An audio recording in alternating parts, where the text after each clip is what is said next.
Hello, my Teaserking family. How's everybody today? I'm so excited. I got my audio and my video working. I did a real late video yesterday um, because Thursday gold ran up pretty high. And yesterday is like the next time it was open. It was closed for Easter, Friday, Saturday, Sunday. But Sunday night it opens in like Asia. And it went up 30 points. So I wanted to let you know. And then I was watching some other videos, and they continually go with, oh wait, maybe you should sell it now. It's at a high. And again, I wanted to clear up this BS of everything. There's so much terrible information out there. It's really, it's like, I know you need chocolate chips to make chocolate chip cookies, and everybody's like saying, "No, you put raisins in it or coconuts," and you're like going, "No, you put chocolate chips in chocolate chip cookies." So there's so many things I need to clean up, or at least I want us to make sure we know. I'm gonna clean that little glare.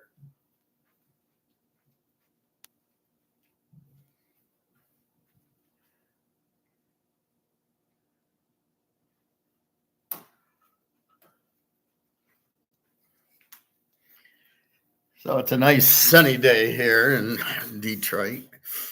Went to the pool, had a nice run. My knee is about 99% now. It's been bothering me, but now it feels good. And I was able to do a nice bike and a nice run. And now I do this. So I don't know. Sometimes maybe I should do it earlier. I think I get more people. Like yesterday, I got a lot more people looking live, doing it at like 11:30 on a Sunday. It was Easter Sunday. I didn't expect too many because I thought it was Easter. Versus like today, it's 2:40, and I don't know how many people you get. All right. So anyway, so we notice gold's up again. It's paper gold. It still hasn't really hit physical yet, but it's getting close. So let's go to the beginning. So paper gold, they're all making these analysis. Well, it's paper gold. They just call it gold. They don't call it paper gold or physical gold. If you're doing derivatives, keeping the price down, how the heck is it physical gold? It could only be paper gold, right? It's the only thing it can be because you're using derivatives. You're not actually selling this. Or, as I love to use the Mahomes card, if I was doing paper Mahomes, the price that they would print 1,000 of these, even though there's 50, and the price would be nothing because, oh, well, there's 1,000 of them. That's the scope of this. But if you actually have the card and I'm actually selling you the card, it's physical Mahomes, not paper Mahomes.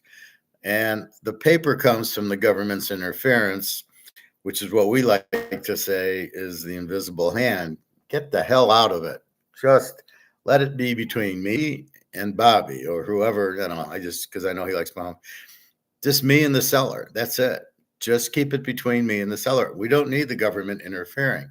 Yet the government interferes with gold and silver all the time because they do these derivatives to try to control the price. Okay, we talked about that a lot. You want gold because they can't print more. And the question you have is, well, we know the government controls the price and interferes with the price like a referee in an NBA game. The question is, do we buy it knowing this, and then will it end? And the answer is yes, it's ending now because of BRICS. BRICS will announce May 14th, gold-backed currency. Boom. And the U.S. is doing all it can with this war with Russia. Is all about gold-backed currency. It's the only thing. That's it. That's why they're having the war, or they bring up. Russia won't use nuclear weapons because they know they'll get nuked back, and then they know there's no winner. So why play a game there's no winner? But if we don't nuke and they don't nuke, If we don't provoke them to nuke, we won't nuke, and then we're the winner because we've got all the gold. So it makes no sense to do it with 30,000 tons of gold. Why would you nuke anybody? So that's the key. Bobby Bo, you missed last night's class, Bobby Bo. I came on about midnight because I saw the gold price up 30 bucks again. It was up to 22.60.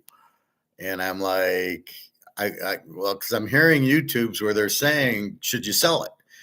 And I'm saying, no, this isn't the point of selling. We are buying it to get out of this. That's why we're buying it. Not, you don't sell it to get back onto the Titanic, right? I saw that you had a very late one. Okay, good. Yeah, I didn't want it to be too long, but this is the problem. There's so much misinformation. Bitcoin, nobody tells you the truth but moi. Gold, nobody tells you the truth.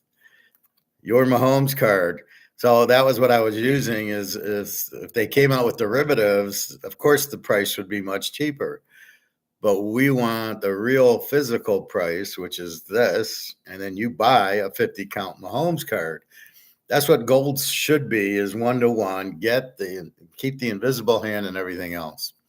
So yeah, I normally don't do the late ones, but when I saw it up $30 and going up and up and up, I just had to say something. If Barry wants this card, he can have it. It's 100 count, or you can have it if you want. I'll be happy to give it to you.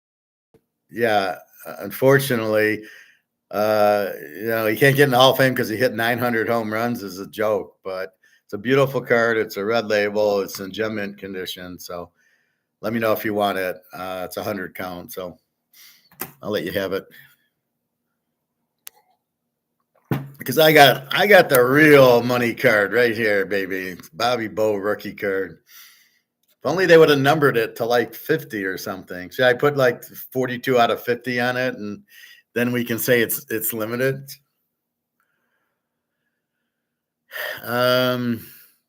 Yeah, this society is full of a bunch of mayoffs. By the way, do you think milkshakes have a lot of sugar? Yeah, of course. I would think so. Well, I guess what are they putting in them? But the milk's kind of sweet anyway. Like I only have half and half. I don't have milk anymore. And then what are they putting in? But put it this way, Bobby, it's a treat. You can have a treat, and then maybe you don't eat for 24 hours. I mean, that's what I did. I was having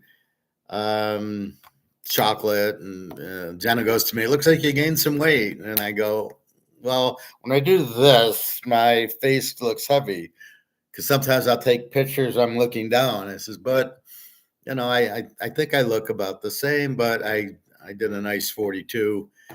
I said, now do I look better? She says, yeah. I says, well, see, I know in the back of my mind, if I do a milkshake or a ice cream or a sundae or a cupcake, I know I just need to fast and then just take a day where I quit at 6 and just have a salad and a steak and an omelet, and that's it. And then my body will create it. So go ahead and have it. Just be good. Have it during your normal time, and then just maybe you do a 24-hour as opposed to an 18-hour. But yeah, enjoy. I mean, go right ahead. Why don't you sell it, Professor? I don't know. It's not graded, and I don't think there's huge demand for it. The Mahomes, that I want to get graded, and then I would sell it because it's 50 count. The Bobby or the Barry, I like the Barry. I mean, it's a good card, so I'm not really trying to sell it, but thinking about it, if you want to give it to him, I have no objection to that. Or if he wants to, say I want it, I'll be happy to give it to him. But I don't know. Probably can only get a couple $100 because he's not in demand because oh my God, he did steroids. And to me, he's a great player. What's the difference? So I probably won't sell it now, but like I said, if you want it or if he wants it, just give me a shout and I'll send it to you. Uh, yeah, there you go. That's the best card in history. Yep, the Bobby Bo card, the rookie card. It's got to be the rookie card. Yeah, because I was thinking of getting an ice cream milkshake because it's hot out here, and I could use the calories since I am hearing is Bobby, you lost weight, so I figure, oh, well, go ahead. Just understand you're putting sugar in your body, but you see the thing up the like if you get a piece of cheesecake or a couple of Oreos or a one milkshake, as long as you don't continually have them, you'll be fine. Your body will get rid of it because it's so pure right now, eating the way we eat that I you know nothing stays in me too long if it's a lot of sugar. Um, I had uh, I had an ice cream yesterday. I stopped and got one of those cones. I don't know whether they're like 350 for it's just like a cone, and they top it one of those Sunday cones or whatever they're called, and it's 350. But I just had one. I could go to Myers and get like 6 or 8 of them for like $7, but I don't want to eat all of them. So have one is fine. Go enjoy, and just your body will get rid of it for you. I'll have a cheese. Once in a while, I'll have a piece. Like Saturday, Sunday, I'm watching a good football game. I'll have a piece of, you can get one piece of cheesecake. So you get one piece, and that's it. Just don't get the whole freaking cake. I've been doing good except for this past weekend. Had pizza, wings, double cheeseburger. It was a mess for our standards. Well, it was Easter, so you're celebrating it. But that's okay. So you know what to do. Today you just go back to salad and steaks and some eggs, and you're fine. Hot tea or water. Which football game is on Sunday? The Roxley. Yeah, Greg and John said he watched it and thought it was terrible. And we noticed the new kickoff rules. Sounds like the dumbest thing in the world, where the guys just stand there and the guy kicks it between the 20 and the goal line. So there's returns. What are these guys all on drugs that come up with these rule changes? It's ridiculous. I see he's pushing it hard on his Instagram. Oh, okay. Yeah, I don't have Gregor John's Instagram. I'm on it, but I'm not on it often. I'm getting worried about Daria. I haven't heard from her. Friday, she says, I gave her money to buy shoes. I give her money for food and shoes. And she says, I'm going shopping for the shoes. Now, normally she would show me the shoes. I haven't heard from her since. I see today she was on at 9 o'clock, and that's it, which is really unusual. So sometimes the problem I have with Daria, and I got to be stoic because I can't control it, is I say I'm going to the pool, or I say I'm teaching the class, right? And then I do it. And then she knows I'm doing it. And the difference is she doesn't say anything beforehand. And then after the fact, although she did tell me she was going shopping, and then like she could have had a headache. Like sometimes she gets headaches because of the thing. And she'll be sleeping for 2 days. And I don't hear from her. And then I had a headache. I didn't feel good. And I'm like, seriously? Or her birthday, she went to the water park, but didn't tell me till the next day. I'm like that. So she doesn't say up front, I'm going to the park. She said it after. So I'm a little bit concerned. There's nothing wrong, but I just don't like, now it's 3 days, and then you're anticipating, okay, when I wake up, I'll have from Daria, but nothing. So I'm again, trying to deal with this frustration of, I hope she's okay, type of thing. Oh, I see. The Rocks Instagram. What are you doing on the Rocks Instagram? Yeah, same here. I barely mess with these SM apps. One more of a YouTube. Yeah, that's how I am. I'm not on Twitter very often. I totally deleted Facebook, and I'm very rarely on Instagram. At least on YouTube, I can learn like we do in the class. You reached out to Daria. Well, yeah, of course. I text her every day. Well, that's the thing. Normally, in a normal month, it's every day. Every day I'll get a text either in the morning, I'm at work, or I'm home, I'm doing homework with my daughter, and I'm going to sleep. Normally that's 5, 6 days out of the week, and maybe once she'll miss it. Then all of a sudden you get this one week where she's like, it was like 5 days. And then she said, "Oh, I had a headache, and because of the thing," and she gets high blood pressure, and it happens once in a while. I don't think she's with anybody else because she keeps saying, I keep saying, "Are you alone?" She says, "I don't. I hate Russian men," is what she tells me. And so I go, "Oh, okay, well, I'm not a Russian man." And we're trying to tie down. She likes Serbia. If you get a chance, look at Belgrade. It looks very nice and it's very cheap. So we're going to go in June. I'm just trying to. So I showed her the hotels and they serve breakfast, and some of them have pools and they're close to the shopping. And then, I'm trying to tie down the date so I can book the flights. I'm not worried about the hotels; they're always available. But it'd be second or third week of June, whenever she can get away and do that. So I think that's a go. She liked Serbia. She said to me, "Do you think I'll be in trouble? Do you think I'll be safe because I'm Russian?" And I said, "Well, don't wear a Russian T-shirt. Don't say I'm Russian."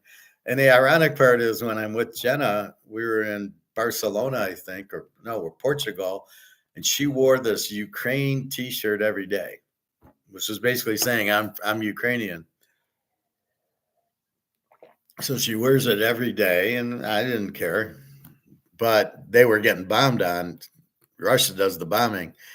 So I said, just I'll talk English at the hotel and the restaurants and in the shops, just, you know, but I don't think you'll have any problems, but don't reach out because there is a lot of Russians that go there. It's they're in Turkey are the only places they can go, and besides the Russian, like Georgia and Kazan and all these others. Um,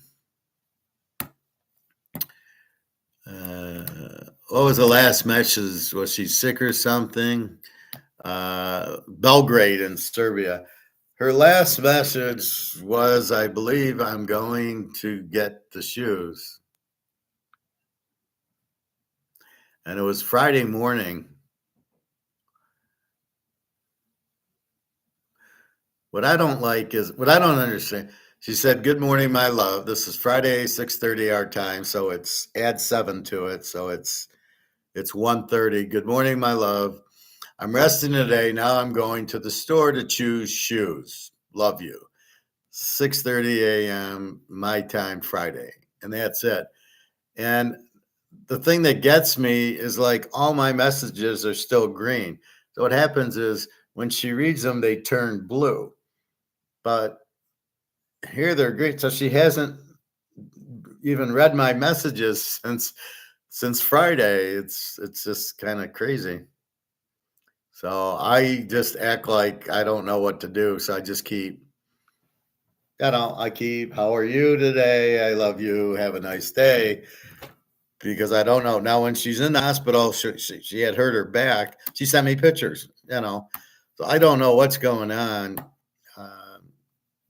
The last time this happened, she got into a fight at work, and she quit. And like for 3 days, she was mad at them because she needed to go to the doctors for her back and something with the daughter at school. So she didn't. She didn't. She didn't text me for like 3 or 4 days. And she says, "I was really mad at work." And, she gets warped. She gets wrapped up into that. And she's a little afraid to tell me. I don't know why. Like, she doesn't want me to leave her. So she doesn't want me to know something bad that I'll leave her. And I'm like, I'm not going anywhere. What, are you kidding me? So that's what I get with her. So my guess is the daughter was pissed because she had spring break and she had to go to school to learn ninth grade work. She's in seventh grade. And so she was trouble. She was really upset because, it's like going on a vacation and then having to go to work. So I don't know what, maybe they got into a fight and says, "Want to tell me about it?" I don't know. There's something she doesn't want to tell me, but there's nothing between us that's bad. I keep stoic. Like here, I could have said, "I'm really pissed that you're not, why the hell aren't you texting me?"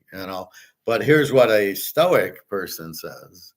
So stoically, I go to her and I just sent this.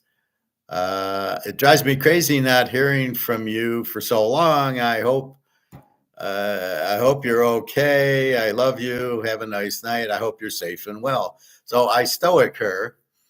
Oh, she was on at 2:21. So, but see, she's on at 2:21, but she doesn't read my messages because they don't turn blue. I think that's the way WhatsApp works. So she was on, but why didn't she respond?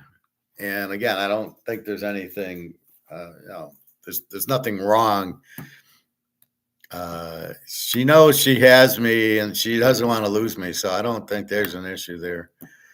But it's like I'm saying, where the hell are you for 3 days? And that's the frustrating part. You see she's on and you're like, well, where are you? If you're on, why aren't you saying hi, I'm okay, or this is happening? So that's what I got to deal with her. With Jenna, I get a text every day. Nobody texted me this morning, but Jenna texted me in the afternoon. She's in Germany visiting her friend. She said at home there was 6 missiles launched in her neighborhood, and all the glass was breaking, and she was crying, and her son's home with the dog. And I said, I thought that's weird because Putin doesn't want to blow up his own cities. He's made that comment like they're going to be part of Russia. He's not blowing up. He's only invading Crimea or Donetsk or Kharkov, which are the Russian cities held by the Ukrainians. But if you notice, he's not crossing the river and he's not going into the western part like Lviv and even Kiev. He's not going there and he's not blowing up the cities. He doesn't want to damage them. So I was really surprised, almost like did the U.S. send the rockets in? I mean, I don't know. It just seemed really weird that they would do that. And then Daria brought up the shooting at the mall, which was done by some sort of terrorist, probably CIA. I don't know. She said, "Did you hear about that?" I says, "Yeah, I heard about it." But I don't like sending the video because it's in English and she doesn't really speak good English. So I said, "Yeah, I heard about it." So I thought maybe she was upset about that, but not at me, maybe just upset at it. But anyway, that's what's going on with the girls. So Thursday, Jenna's going back from Berlin. She trains from Berlin to Warsaw, and then there's a friend of hers who drove from Ukraine to Poland, has family in Warsaw. He'll drive her back to her city in the Ukraine, and it's a 20-hour train ride. I don't know how long it is by car. And I says, you better be careful. I mean, the Russians are shooting missiles. It's probably not the best time to be traveling, but it's good that she sees her friends. It gets her out of the war, so I don't mind it. Serbia is in Serbia. It's a country near Hungary, in the middle of Europe. So there's Hungary, there's Poland, there's Czechoslovakia, there's Germany, there's Switzerland and Austria. So it's underneath Austria and Hungary, and there's Belgrade, and then Russia's a little to the left. The reason we chose it is that's one of the countries she can go to. Russians can't go to NATO countries. She can go to Turkey, she can go to Dubai, and she can go to Serbia. And my friend at the pool loves Serbia. I think he's gonna buy a house there. He says it's real nice. And I looked at it and that top 20 places, and it looks really nice. I think you'd like it, and it's pretty cheap. Not a whole lot to do there. I mean, you'll have more fun in Amsterdam, of course, but if you're meeting a girl, it's probably okay, especially a Russian girl who can't go anywhere. It's probably better than Turkey because I'm afraid of Turkey with this whole war in the Middle East. I don't really want to go there, and then they go to war, and then I can't get out. So anyway, it's just I could actually go to St. Pete now. Apparently, there are visas I could get online and flights I could get, but I think she wants to get out and she wants to meet me alone without her daughter. So I'm like, okay, I'm all for it. So that's what we're planning on. So again, it'll be early June, and I'll keep you up to date. Not to get off subject, Professor, but is chocolate or vanilla milkshake better? Well, if I'm having a milkshake, I'm having a chocolate one because I like chocolate, but get what you want. This is like you've worked hard, you enjoy, and that's what you get. So yeah, I get chocolate cake. If you prefer chocolate, then vanilla, get a chocolate one. And it doesn't matter. You're going to get calories. You're going to burn through them. If you're losing weight, then that's probably good. It's okay to have some sugar. It depends what stage you're at. If you're, if you're 70 pounds overweight and have real high blood pressure, you don't want any. But once you see, like me, once I got down where I'm 120 over 87 blood pressure and I've lost a lot of weight, now I just play the game. I have a little bit cake and ice cream, and then that's why you hear me do these 42-hour without eating. I don't know what to say on here with the medical stuff. That's why I do so many of them, because it's sort of like cleaning your kitchen. So you cook and you get all the pots in the sink and then you clean it. And that's what I do. So I kind of have a piece of cake or an ice cream, and then I do a 42-hour one, and it cleans me up. So that's kind of my thought, is I can do that as long as I don't eat, I can kind of enjoy. So I kind of do that. I feel real healthy. The pop every once in a while. I just had gout in my knee. I never had it in my knee before. And now it took like a week to get out. So I'm like, really I think if I have diet pop anymore, it's going to be like ginger ale or a squirt, not Pepsi or Coke or anything. Yeah, I'm sure. I'm more worried about is she okay than I don't think she's mad at me. There's no reason. I just gave her money for food and shoes. You don't cut the goose laying the golden egg. She'll probably come back, hopefully tomorrow, and then she'll have this excuse. Oh, I was mad at the daughter, or I was mad at work, or I was mad at this happened when I was getting the shoes. Because normally she goes and gets the shoes, and then she shows me, this is what I bought. So it's very strange what happened. But I never think she's seen somebody else. I've asked her a couple of times, because it's just weird. All of a sudden, I talk to you every day, maybe you miss a day, and then you're gone for 4 days. And it seems to happen every 5 or 6 weeks, 5th or 6th week. And I'm like, what the hell is going on? So when we're in Serbia, I'll talk to her, but she doesn't know English very good. Now, FYI, I found out on Netflix, I can switch to a Russian language on Netflix with English subtitles. So we'll be able to watch Money Heist and everything else on Netflix, because I get Netflix when I'm with Jenna in the hotel, and then I just see it in English. So I'll be able to get Netflix, and then we can watch movies where she'll hear them talking and I can read it. So it'll be kind of cool. So I'm looking forward to that. I showed her the Russian alphabet. She says, "Oh, I'm impressed. You're trying to learn Russian." I says, "I know about 10 words.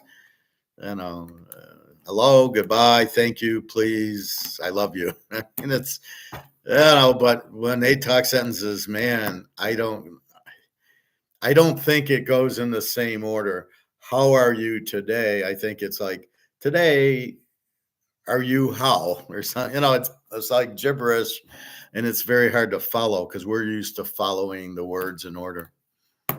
I'm eating some slices of my fresh papaya I bought yesterday for it's a great healthy fruit. Well, I don't know. I tend to have the avocado, and then I don't have a lot of fruit. Sometimes a banana, an apple, and then sometimes mostly like I just had blackberries. I get blackberries, strawberries, blueberries. So I'll have the berries. They're not bad for you. Papaya, um, yeah, I just never think about it. It's just not one of my fruits. But yeah, I got my water with lemon.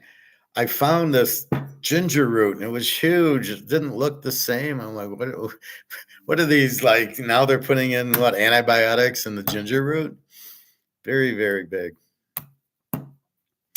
All right, so let's see what our gold's doing now.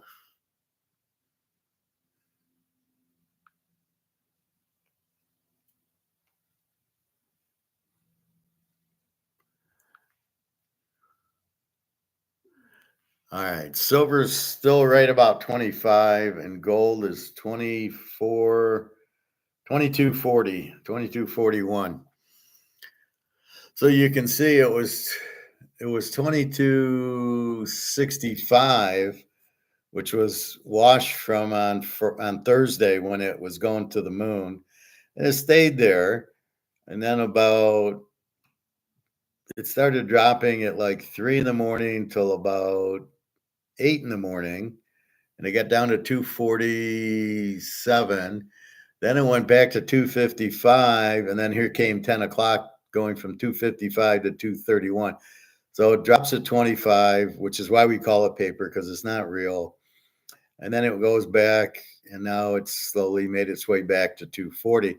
So my point is, what we'll see is it's gradually what it's up 6 today, maybe it ends up 10, and then it keeps getting like higher stepping stones, as Mark McGuire said. So it was 21.30, and then it went to 21.70, and then 21.50, and then it slowly the bottom keeps going up. So here it got up to 22.65 and then down to 22.30, but then it's fighting its way into the 22.40s. So the derivatives that JP Morgan keep running at 10 o'clock and the London exchange, they keep trying to push the price down, but it keeps pushing back up. All the central banks, China and the UK and Russia. So really, there's too much buying going on. What are they doing trying to push the price down? They've got to be losing their ass going from 22.50 to 22.30, and then it pops back to 22.40. Silver is not yet there because it is still price fixed. The COMEX is still in with the silver, and they're trying to keep the price low, but they don't have any to deliver. It's really strange. So my point is, I see these people online and they're saying, oh, maybe you should profit take your gold. Well, they missed the whole point of gold. Why are we in gold? Because this is printed to death. And I want to show you a video on why that has happened. So let's go back to the beginning. Now, we talk Austrian economics because that's what's true. That's the real economics, what you want to listen to.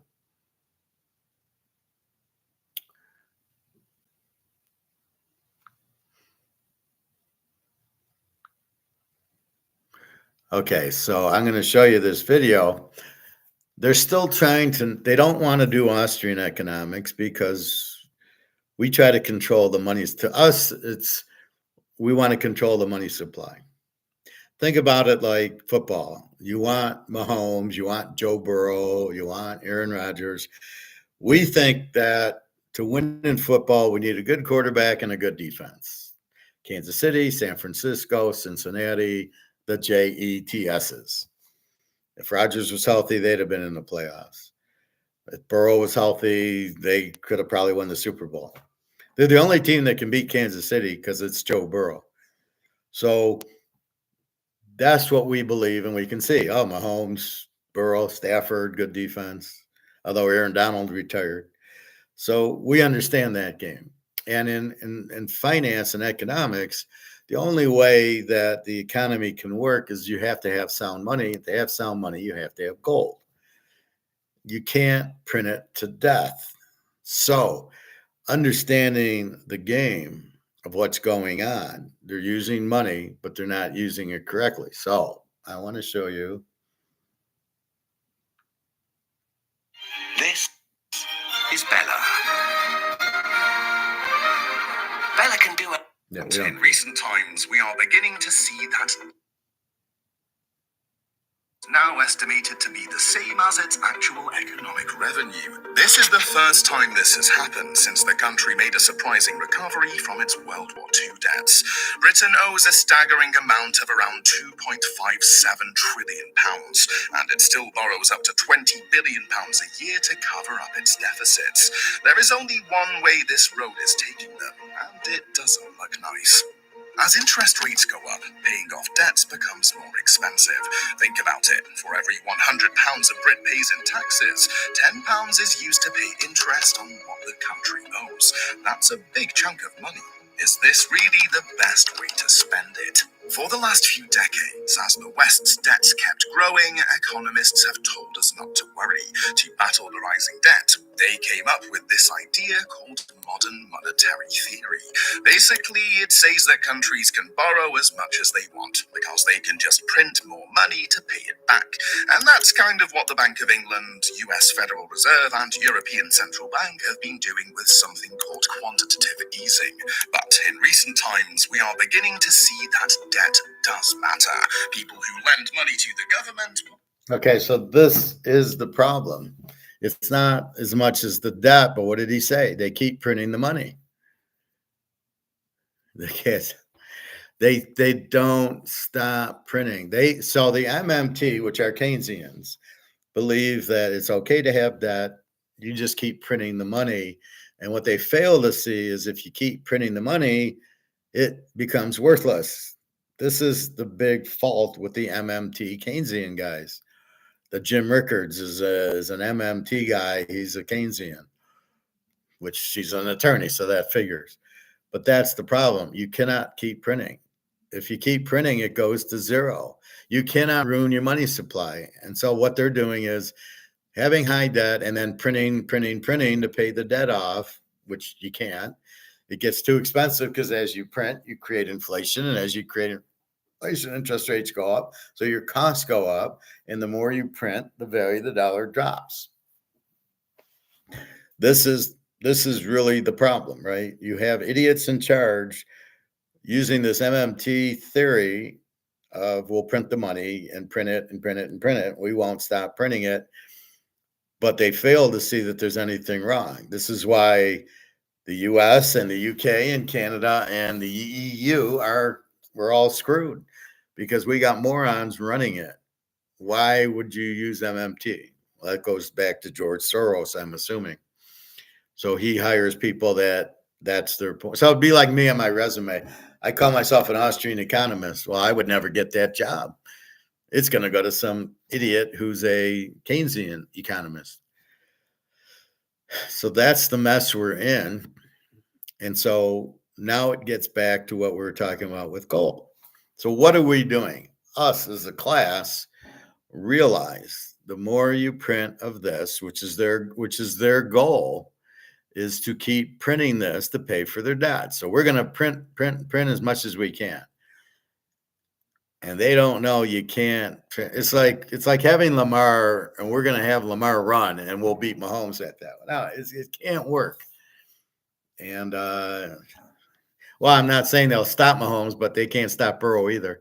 Although I do like KC's defense. Anyway, so that's the problem, right? So you're printing this to zero. So we want to be in gold because this is worthless. And you can't print gold. This can't be printed. All right. And then we want physical gold. We're still sticking around with paper gold, with derivatives, with JP Morgan trying to keep the price down. But we see he can't do that anymore because here comes our friends from BRICS, our Russian and Chinese friends. So that's why we're in gold. Silver is getting there, but not there yet because they're still controlled by COMEX a little bit, not too much longer, but a little bit longer. So we are in gold because our only option out of this, there's no other asset to get into unless we buy Mahomes cards or we buy Rolexes, but still we want to be in money. And no, we can't take this to the grocery store, just like I can't take this to the grocery store, just like I can't take a Rolex to the grocery store. But I'm not going to barter with this. What the fuck's with this barter stuff? Oh, I'm going to take the Mahomes card and go to Kroger's and say I want 5 steaks. Yeah, okay, so this is worth $5,000 and the steaks are worth whatever. That's my point. So with that said, we are getting out of this and we go into gold and silver. This is real money that can't be printed, so it's limited, and that's the money we should be into. That's how we were in the gold standard, and the whole world was great, and then we got out of the gold standard. So these warmongers can print money and have these wars because you don't have enough money with the gold standard to go to war, because you can only make as much as you have gold. So if I have, I got 255,000 tons, but that's in the world. How much the U.S. supposedly has 8,000, but we know they don't. So they could only make so much money because you need to be able to go to the bank and say, okay, I want $100 worth of gold because it's a gold certificate and it says I can get gold for it. So I want to get gold. So give me the gold for it. And they have to have it. So you can't print more than you have gold. That's the problem that these people see. Well, I can't go to war. I need more money. So you almost need a second currency for war and one currency for the economy.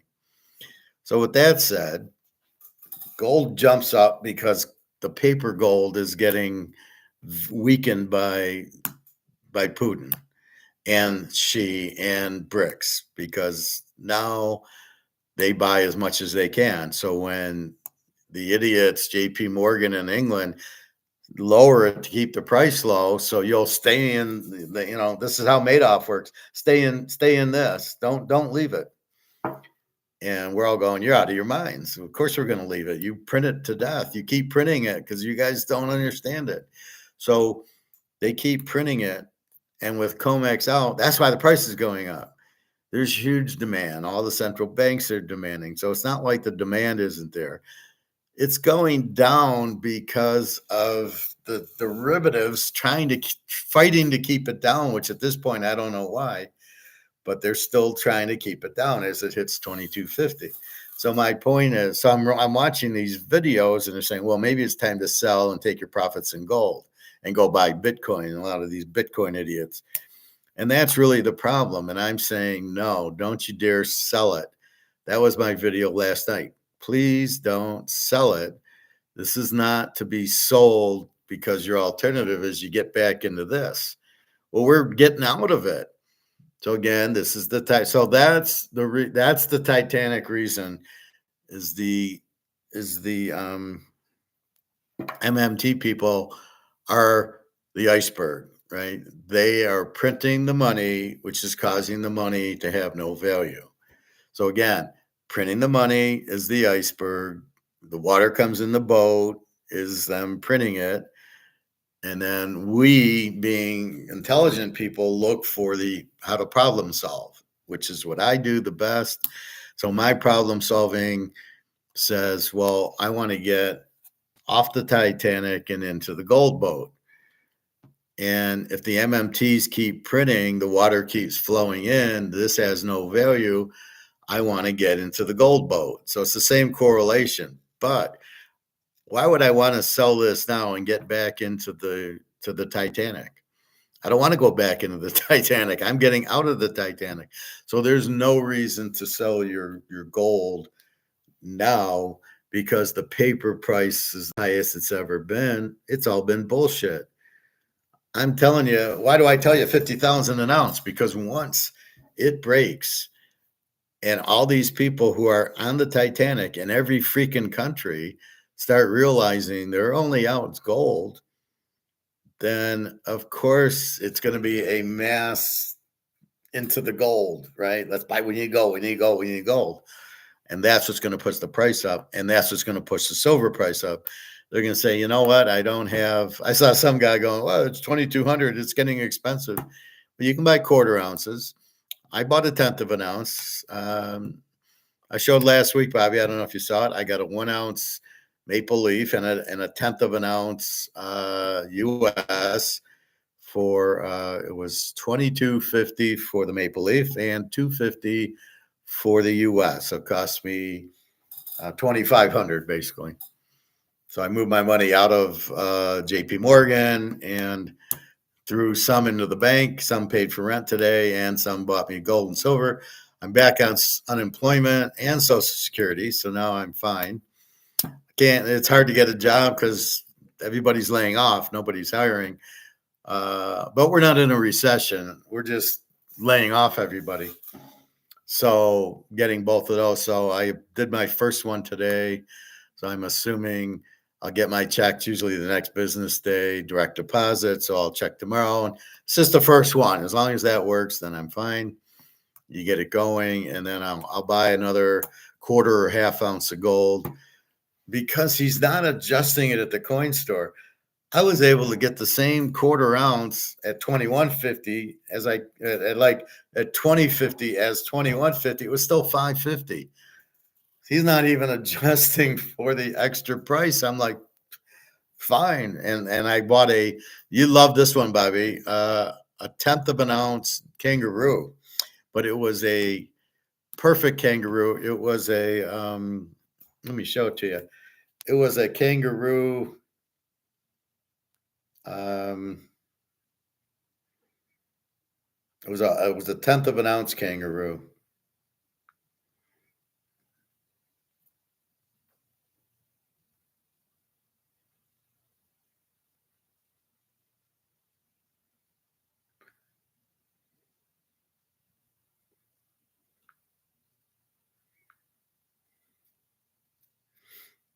Mm-mm.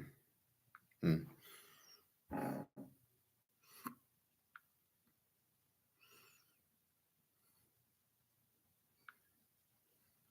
No, just a second. No, maple leaves.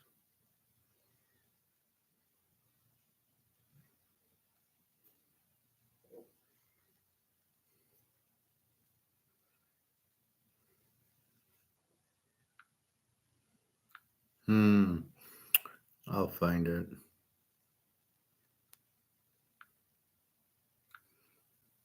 Hold on.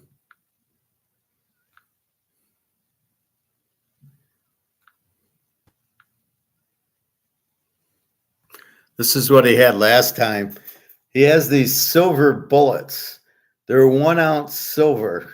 So I took a picture, and they're, I guess, worth what a 1 ounce silver coin is. It's just kind of cute. Maybe if you run into a werewolf or a vampire and you need a silver bullet, you have it. But basically, these are 1 ounce silver. He's selling them. I thought that was very interesting. I didn't buy any, but I can see people who are into that can buy it.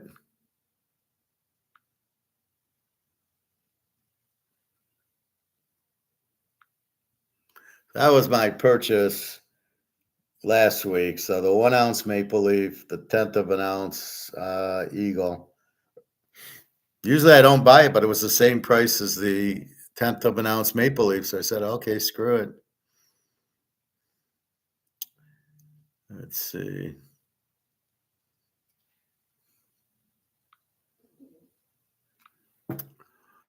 Where did I put it?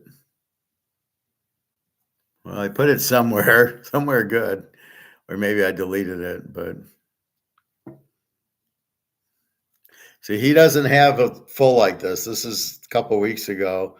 All those out, everything's gone. He has a few tenth of an ounces up there. Then occasionally he gets a few of these Credit Swiss bars. I stay away from them because they're in grams. I much prefer the gold. But again, it's people buying. He says there's a lot of people selling their gold. They all think the gold price is at record high, so they want to sell it. And you're like, who are these idiots? Because it's not really what you want to do. It's not that high. I don't know where the hell.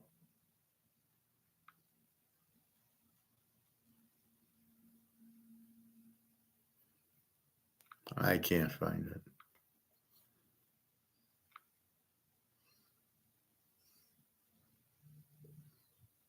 Anyway, I don't have it.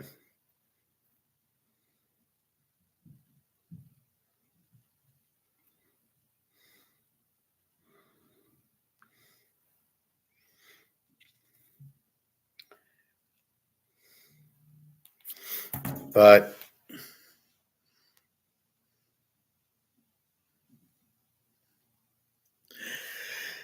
yeah, thank you, Bobby Bo. Well, that's the point. The extra money, and I know it's about to explode, so I want to get. And I'll tell you, with gold and silver, you don't care what the price is. I don't care. Silver is still incredibly cheap, as is gold. But even if I bought the ounce for $22.50, and I didn't care at all about the price. It was, oh, good, you have some left.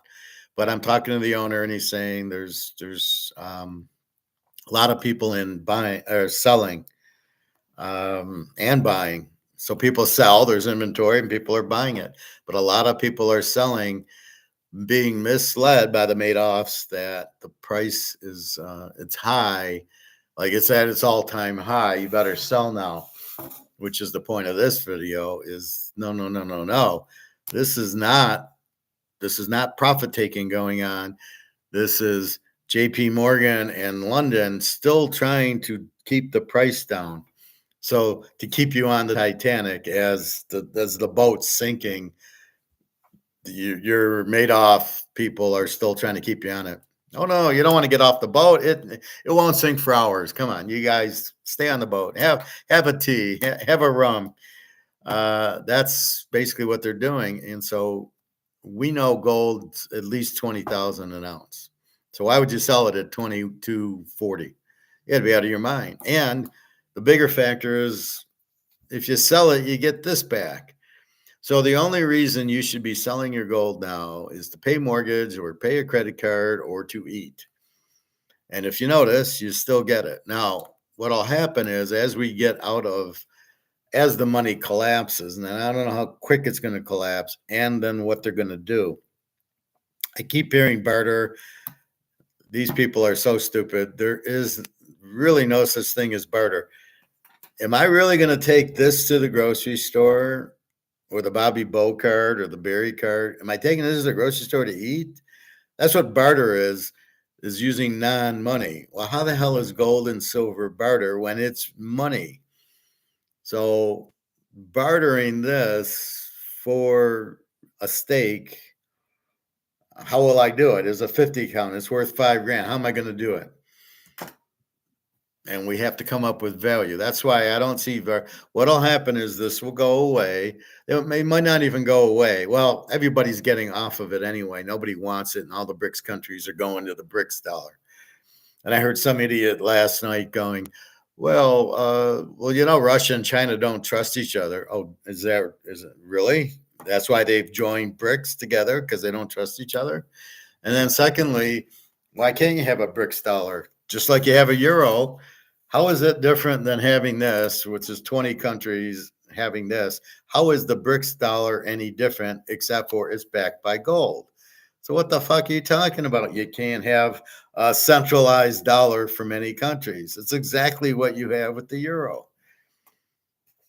So why can't it work? It's working now. The difference is it'll be backed by gold, which is why China and Russia are making all the central banks buy the gold. And then the idea will be you put up your share of the gold, we'll store it somewhere neutral, and the dollars will be printed off of the gold. And by the way, we need a higher gold price since we can't print all the gold that we need.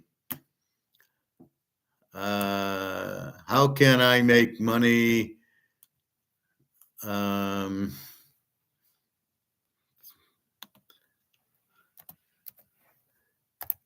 can't read it. How can I make money by 14-year-old? So you're a 14-year-old is what you're saying? Is that what you're saying? You're a 14-year-old, you want to make money?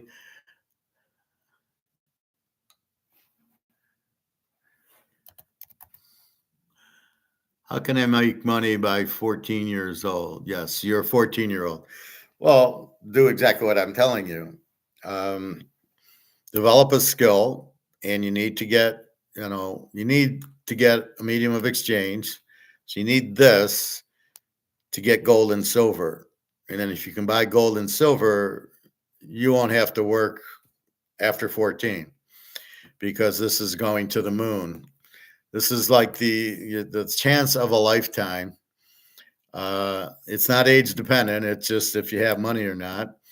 And basically, this has been repressed by J.P. Morgan, but most people don't know it's price fixed. So the government's interfering with the price. It's not free market. This is free market. So if you're on eBay and you here's a Mahomes 50 count, and somebody buys it for $5,000, it's free market. There's no interference. That's what we want. We want free market. That's the invisible hand. Leave me alone. Laissez-faire, out of the way. Just buyer against seller. And gold and silver have been manipulated by the government. They've been price fixed with derivatives, so it's really paper, and they're interfering with the price. But the gold interference is gone because of BRICS, because of Brazil, Russia, China, the whole gang. And there's now 10 countries, and it's I think Saudi Arabia is in it, but they're like kind of waiting, like they have time to decide, and they're deciding. But I think the U.S. is pushing them. I can't see them not deciding because they'll want to be in the oil with the Russians and the Dubai's. And anyway, so that's your first thing is to get this. Now you can get ounces, half ounces, quarter ounces, tenth of an ounce. I was showing you a tenth of an ounce is only $250. This will now be $2,300. Half ounce is about 12. The quarter ounce is about 6. So you buy what you can, but you need money to buy the precious metals, the gold. Silver, you don't need much. It's $25 an ounce. So you buy it for 27, 28 at the coin stores. So you buy, depending on what you have, you buy either the silver, which will be fine. That'll go up to about 2,000 an ounce, which you're paying 27 for. So you found the goose laying the golden egg. Now you just got to buy eggs. And it doesn't matter your age. I don't see why you can't go to a store. If they're giving you a problem that you're 14 and you can't go to the gold store, he won't let you buy, then bring an older friend who's 18 and let them buy it for you. Or if you don't, an older sibling, a mother, a father, an uncle, an aunt, anybody, just let somebody you trust, let them buy it for you and give it to you, and you'll be set. That's what you do as a 14-year-old, and you're in for the deal of your lifetime. Well, you're welcome, Asada. Where are you from, Asada? Dasta. You Middle Eastern? You Texas? What? Poland? Oh, okay. A lot of hot girls in Poland, I see. My friend is she's in Berlin, but she's from Ukraine. She drives to Warsaw and then takes the train to Berlin, and she's coming back Thursday. So very, very nice to meet you. I give her gold and silver. Um, she would help you buy if you had trouble. I don't know if they're going to tax you to buy in Poland. I don't know. Each country is a little different. But what you want to do is just, there should be, like, I go to a jeweler who sells the gold and silver coins. There's, I'm sure, people in Poland that sell them, and that's what you want to do. So you want to go and buy whatever you can afford, and then let the gold. It's the silver is going to go to 2,000 an ounce easy.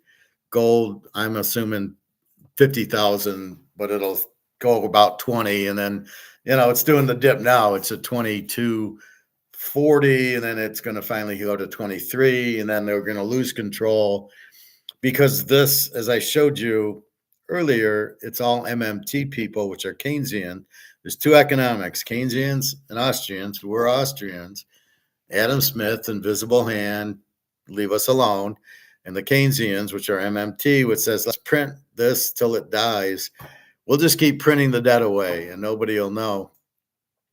And that's the problem with it. So they're printing, but when they print, they don't realize, maybe they do, that this is going to zero. So you're virtually getting out. If you stayed in this, you'd be totally screwed because this would be worthless. And I think you use Zlotsky, the Zloty is your currency. I don't think you use the euro.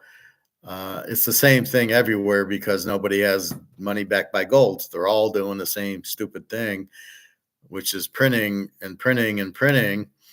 And you can, it's like eating cake. You can eat cake, but if you keep eating cake, eventually you're going to gain a lot of weight and get sick.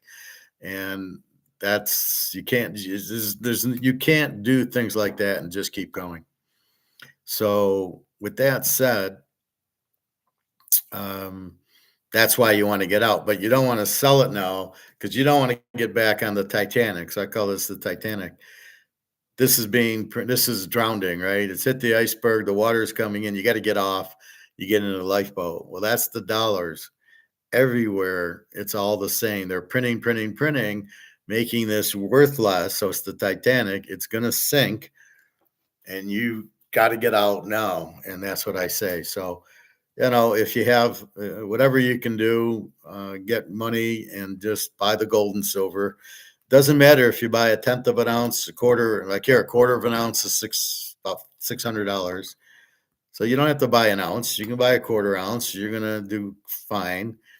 Buy as much as you can, as quick as you can, because the gold is going to move soon. May 14th, BRICS, Russia, China are going to announce they're going on a gold-backed currency, which will look just like this, only with the gold. This will be gold, and it'll be a gold-backed dollar, mostly used for oil between the countries and whatever else they trade in. But that'll raise the price of gold. So you have a little bit of time till May 14th. Then I'm expecting it, but I'm still expecting it to jump. But it's not jumping like a stock and now it's going to fall back. It's just going to keep going. And it's very cheap. Even at 22.40 is not a high price. However, you're thinking it's a high price because it's been depressed by the government interference, keeping the price at 21 or 2000 or 19. So you think, oh, well, that's, people don't understand why it gets stuck. It gets stuck because they're doing derivatives. The government's forcing the thing because they don't want you to leave that. They're all a bunch of Madoffs. They don't want you to leave the dollar. They want to keep you in the dollar because that's where the Ponzi scheme is. What do you do with your dollar? It's in Wall Street, it's in stocks, or it's in the bank. They're both Ponzi schemes. So you don't want your money there. So get your money into gold and silver, buy a safe, stick it in there. Don't tell your friends so they don't get into it unless you can 100% trust them. Even with your girlfriend, be careful, and then just put it in the safe, hide it, and just keep stocking as much as you can, and you'll do fine. But that's the thing. And then the Bitcoiners want to come out and say, oh, Well, Bitcoin's digital gold. No, it isn't. The difference is gold is physical. You have it in your hand. I can hold gold. I can't hold Bitcoin. God knows I don't even know what it is. Bitcoin's not backed by anything. Bitcoin is a computer thing, right? It's not worth anything. It has no value. Now, that doesn't mean, I guess it's like the box of Kleenex here. So the box of Kleenex isn't worth anything, except for people will pay $2 for 50 Kleenex. Well, that's what Bitcoin is. People will pay for the Bitcoin, but it doesn't mean it has a value. It just means people are stupid enough to buy a digital thing that nobody knows, but it's not backed by gold or silver. So the value of Bitcoin zero. And people, oh, it's worth 60 grand or 70 grand. It's not worth anything. If somebody's stupid enough to pay for something digital, that's their problem. That doesn't mean that's what it's worth. And when it goes to zero, when the dollars go to zero, what's Bitcoin worth? Nothing. Gold, on the other hand, doesn't matter. It'll be worth gold and it'll keep having a value because gold itself is money. If you notice, so here's an interesting thing. So we see gold gets valued every day in money terms, 2240. But it's really not money terms. It's the government's interfering with paper derivatives, and you see the price go down. Well, nobody's selling gold. Gold's not being sold. The central banks in Russia and China and India are buying gold as fast as they can buy it.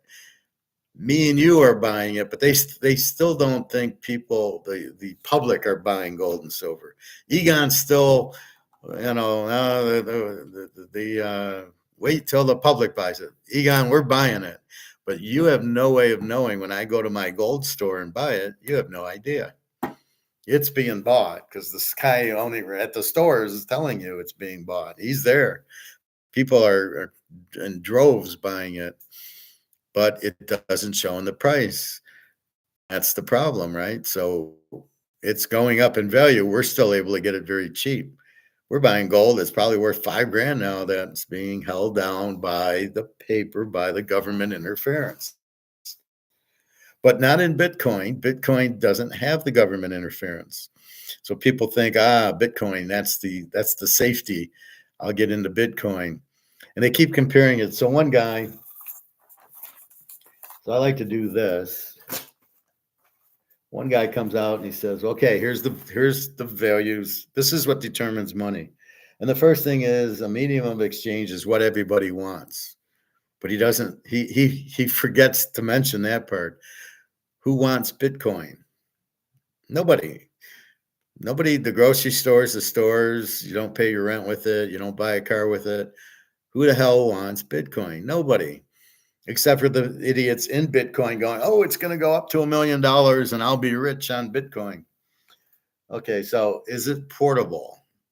Well, my gold I can fit into my pocket. So when I fly to Switzerland, it's in my pocket. Yeah, it's portable. Is Bitcoin? I don't know. It's not. It's an electronic thing. I don't know. Is it scarce? I don't think so. I don't know that 21 million.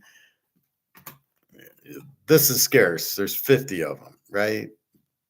Is the Bitcoin scarce? Hard to say. The difference is it really 21 million, or is that's what they say? Do you believe what they say? Gold is gold. There's 250,000 tons of it, and that's all there is. And that you got to dig it out of the ground. You can't print it. That's the beauty of gold. Then it becomes, is it divisible for small exchanges? Well, kind of. Gold does have 1/10 of an ounce, 1/4 ounce, 1/2 of an ounce. But really, when gold really takes off to 30, 40,000 an ounce, it's not going to be, that divisible. But then that's where silver comes in. But Bitcoin, can you take a part of the Bitcoin? Can you take $100 of Bitcoin? I don't know. Is it fungible? The same? Is it replaceable? Bitcoin is not replaceable. If you lose your key, you can't replace it. If they have bought up the 21 million. And how do you replace it? There's no more out there, supposedly. So it's not replaceable or fungible. Is it acceptance? No, it is not accepted by everybody. You cannot go to Toyota and buy a car with Bitcoin. You cannot go to the grocery store. Can't go to Costco's. You can't go to the mall. You can't use Bitcoin. You can use gold and silver. I know my barbecue restaurant will take the silver, so I'm going to say yes. And you're more apt if you're at a store and somebody gives you this gold, a quarter ounce of gold. You can show them on eBay at $600, and you're buying something for $300-400. I'm pretty sure they'll have an easier time taking that than a Bitcoin. What's a Bitcoin? How do I get it? Well, give me the coin. Well, there is no coin. It's electronic. You have to have an account. I got to get an account. And then you got to write your codes down and apply your bank to it and then transfer the money to the bank. No, I'll just take the gold. It's much easier to just give me the coin. And is it durable? Gold is indestructible. A fire, a flood, nothing can bother gold. As you see, they melt it down and it comes back and they go. You see Money Heist, it went from little pebbles back to bricks. Bitcoin, is it durable? I can't answer it. I don't know what it is. It's just the computer. So the guy forgets to say that the medium of exchange is what everybody wants. He quotes Socrates, who I didn't realize was a financial guy, like Adam Smith and Say's Law and those guys. Socrates isn't a money guy, and you're just assuming everything's just like gold. Why don't I just buy gold then? Why would I want to be in Bitcoin? Because Bitcoin's 50,000 and gold's too. See, gold doesn't go anywhere. Well, that's the misconception. That's the Madoff part of it. Gold will fly, but it's held down by the government with these derivatives. The paper gold doesn't go anywhere. The physical gold will go through the moon. And like these guys say, well, it's not an investment. It's an investment now because it's been interfered with by the government, keeping the price down. It's not the real physical price that it should be at. That's why it's an investment. And so that's why I argue that it is an investment now. It's the same as this card. Is this an investment? Well, as he keeps winning Super Bowls, it's going to keep going up in value. However, this card, Chris Carter, it's 138. Is this an investment? Well, I don't think it's going to go up. There's not a lot of Chris Carter fans. I think it's max. I think it'll go down, but not this card. So certain cards are investments and certain cards aren't. But the whole card collecting is, do you buy it as an investment? Well, I never really, the Mahomes card, I didn't really buy as an investment. That was the only Mahomes card I had. And I knew it was 50 count and it'll look good. So I said, I'll buy it because it cost me $50 and it's a 50 count. So I know it's worth a couple thousand. It's in good condition. So I'm a collector for way back. Now there is good cards to collect. All the 1950s and 60s, Mantles and Mazes and Koufax and those guys, Clementi's, Aaron's, yeah, those are investment cards. So that's really what so you can do that. It's an asset. The Rolex, is that an investment? If it's gold, it'll jump from the gold more so than the Rolex, but they're very limited, the Rolexes. But I'd rather be in gold and silver because it's so low priced. Hey, Real D, you gonna watch the Elite Eight tonight? You gonna watch the? No, I'd rather beat myself senseless than watch that. What is that? And that one woman is like trying to like. There's that one woman in Iowa, and they were talking about Her going to the threesome. There's a threesome that what is it? It's Ice Cube's league where 3 old retired NBA players playing that she'd play on that team. What the hell is that all about? Or she should go to Russia and play in the Russian league or Europe. Okay, I don't really get it. I've never seen her. I see these commercials and I really don't. Okay, she's a good girls basketball player, so she should earn what a good girls basketball player earns. I don't know. I hear they're screwing everybody in Iowa. If you want to go see her play, they're charging like $300 a ticket. I wouldn't pay 5 cents to see her play. There's nobody in the men's league I pay to see, but not since Magic and Bird retired. There's nobody. Isaiah. So no, I won't be watching it. Anyway, so that's what's happening. So Bitcoin as an asset is not backed by anything. Therefore, it has no value.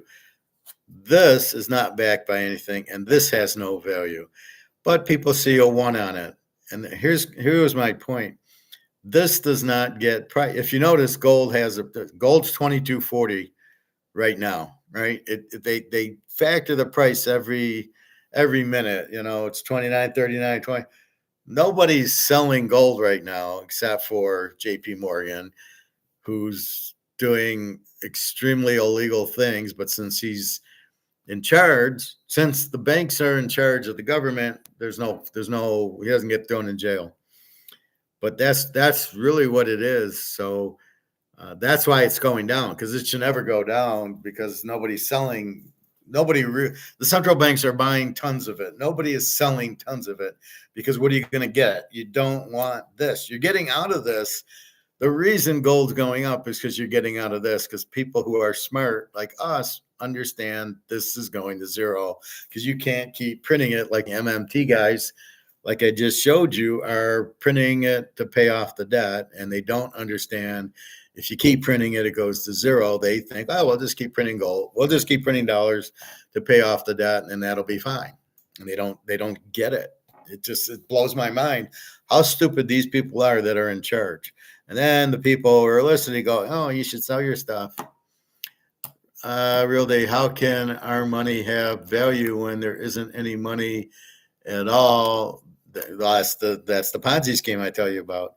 Our money has no value. The only reason you can go to the grocery store or go to the restaurant is because they have to take it. Now, I know, guys, when I'm at Toyota, they give me a free oil change in lieu of economics and football picks. And so the sales manager at the Toyota says his friend sells like auto parts. And he says every night he cashes in, he takes his sales, empties his register, and goes and buys gold and silver every night. I tell him, well, he should probably keep a little so he doesn't do it every night. But yeah, so he's got the idea is get out of this crap that's worthless and buy gold and silver. And but that's the idea. So if you're a store, get out of this crap. This is worthless. But as I'm saying, we can see the gold and silver price. So gold right now is 2240, right? Look how fast it went from 2000 to 2240. And it was almost 2300 when I did my video last night. It was going up. That's it, Bobby Bo. You get it going. So how come they never talk about this value? They talk about gold, 2240. They talk about, we know what the Mahomes card is. We can go on eBay. We know what the Rolex is going for. We know what this is going for versus other currencies, like versus the euro, it's 92. But what is this value? Why don't we see that this is worth 0.001? Why don't we see that $100 bill is worth $1? Why don't we see that? because that's what's missing is you don't know the value of this, but you sure should know the value of gold. You know the value of Bitcoin. You know the value of the Brady card and the Mahomes card. You know every value but the dollar. How convenient. They forgot to do that. You even know Bitcoin's at whatever it's at. So you know the value of everything but the dollar. And we know that Madoff's in charge. Look, Madoff ran the NASDAQ, and you want to trust Wall Street when it's being run by Madoff. You know, that says it all, right? They allowed Madoff to run NASDAQ. How the hell could that happen? So anyway, we know this has no value. So if you get paid and you pay your bills, it's because they have to. The government says you have to accept it if you're gonna like if you're gonna rent your house. If Bobby wants to rent his house, he's got to now. If he's smart, he's gonna rent it in gold and silver. I'm gonna need a half ounce of gold for the week, which is $1,200, or maybe an ounce, which is $2,300. Maybe that's how Bobby does it. And Bobby never loses if he does it like that. If Bobby says, I'm going to take $2,000, what would you rather take, Bobby? $2,000 or an ounce of gold? I mean, it's obvious you'd rather have the ounce of gold. But he has to take the dollars.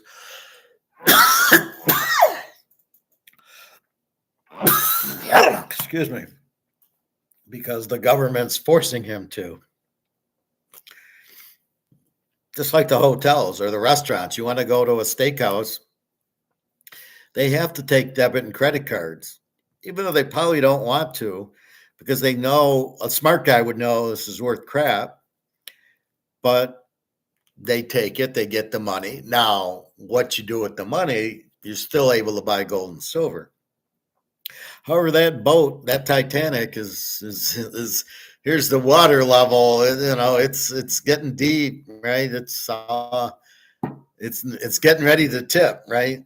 So it's coming soon in May. BRICS, you know, I don't think it'll last through 24. So I would say buy your gold and silver as quick as you can. Now, I think this is wasn't as an investment. No, then it's kind of now it's money.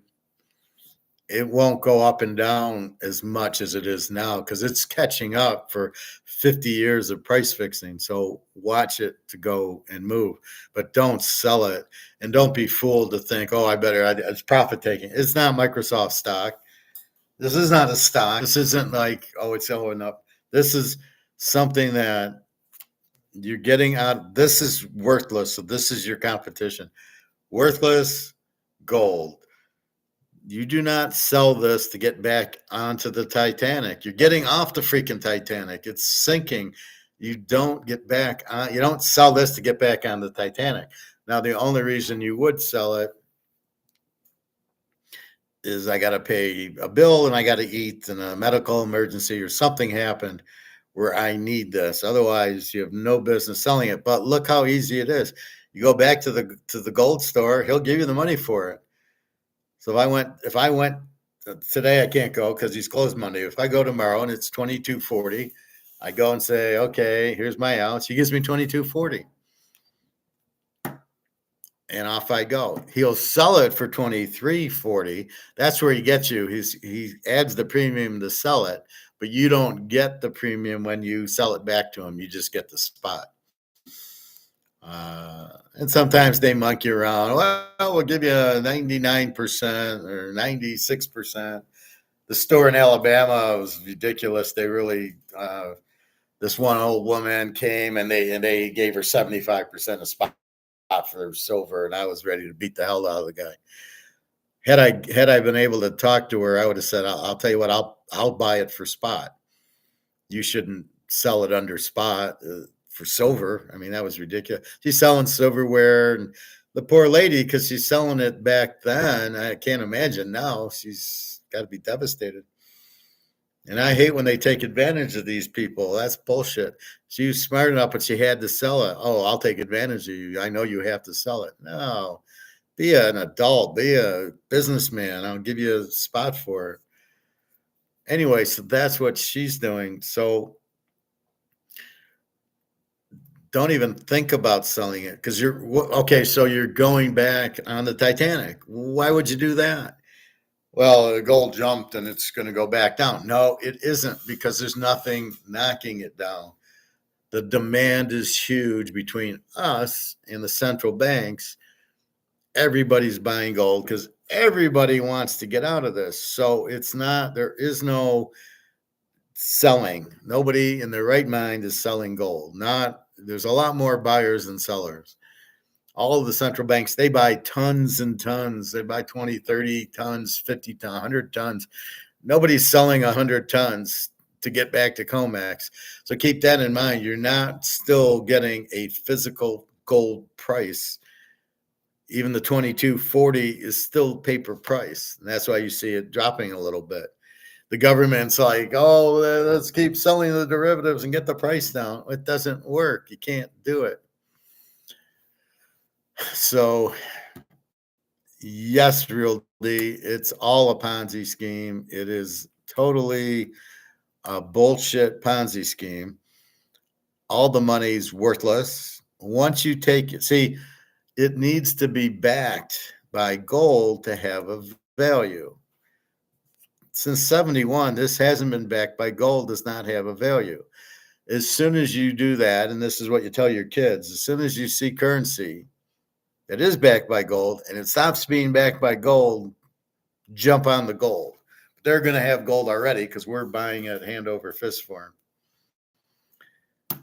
That's the other reason, Bobby, with Darius, she's getting gold when we meet. So that'll be the incentive. But I treat her well. I just hope she's okay. After that mall being blown up, maybe she knows people, or maybe something happened with that she's in Moscow and she doesn't want to tell me. She's trying to help the people who got bombed. I don't know. But see, the difference is the Russians found the guys and they'll put them in Siberia somewhere. You'll never hear from them again. The U.S., we let them come through our borders. That's how stupid we are. And a lot of them are terrorists. The Chinese and the Middle Easterns, they're coming to hurt us. They're coming to blow up things. Not nice. You don't see anybody walking into Russians' borders, which is why I think half the people are against Russia, the George Soros people, who are trying to blow up the world anyway. One crazies. So understand that, this is not the time to sell gold. Gold is not Microsoft. It's not a stock that goes up and down. Gold really should never go down because nobody in the right mind is selling it now. And the only time you're going to sell it is if you need money. And there is not that kind of selling going around. Now, okay, you're out of the stock market and you're out of the banks and you're way ahead of the game, right? Because if you're still in it, you're going to have trouble getting your money out. And these banks are going to, like I said, I went to the bank to get my money to buy my gold. I took $3,700 out. And the lady said to me, the teller goes at Fifth Third Banks, and she goes to me, are you going to another bank? And I looked at it, it was why are you asking me this question? Am I going to another bank? No, I'm going to go buy some gold and the rest is going into my bank at home. My professor bank, that's where my money's going, into safety, not into your bank. So it was a strange question. I don't know if there's a problem at my bank but as long as I get my Social Security and unemployment, all the medical, all the government stuff, as long as it hits the account, I'll pull it out as soon as I can. It ain't going to stay in the account too long, but it pays my bill, my rent, and my credit cards. And, as long as I can pay those, I'm fine. And then it's what country are we moving to? Because I'm not going to stay here with these idiots. We're broke. I mean, we have to face facts. Mahomes wins the Super Bowl. He's a great quarterback. That's a fact. Joe Burrow is a great quarterback. That's a fact. You can't ignore the fact. We are broke as a country. We have $35 trillion in debt. You can't bury your head in the sand and ignore it. we're done. We're toast. So you have to understand it. So you either move to a different country or you figure out how you're going to live here. And the only way is with gold and silver for sure. And then electricity and water and food. I don't know. I doubt it's going to get as bad as they say, because is Costco really gonna not have food for you? And can they really go without switching the money from this monopoly money to a new monopoly money? Because we don't have gold. I was watching Money Heist, as I say, and in the end, the professor switches the gold with brass. And it's a secret. And he says, if you kill us or keep us in jail, the word will come out you have brass and you'll be bankrupt. Because once everybody understands Spain does not have gold to back their currency, they're broke. And then I thought about it and I said, yeah. So when people realize we don't have any money in Fort Knox, they'll realize we're broke. And how long is that going to take? Because once BRICS goes gold, then how is the U.S. going to compete with a BRICS gold standard with this crap? What would you rather have, this crap or gold? I mean, it's not even, it's not even close. So the U.S., if they actually have the gold, would come out with gold-backed currency to compete with the BRICS gold-backed currency. But because our idiots are into MMT and thinking, well, we'll just keep printing money. We'll print our money against your gold. That's very limited. You'll lose that every time. So I'm trying to set the table so you understand what we're cooking, right? We are cooking, hamburgers and steaks and chicken and salads. And here's how we cook it. You have a perfect understanding of what the game is. And so you should have no problem doing exactly what I do. Now I do it. So you see what I do. I show you the gold. I show you the silver. I would have no, my girls are in it. I mean, it's a no-brainer. And I'm not touching Bitcoin because it's not backed by anything. Bitcoin is not real. It's not backed by gold. It has no value. The fact it's worth 60, 70,000 is just idiots bidding on air.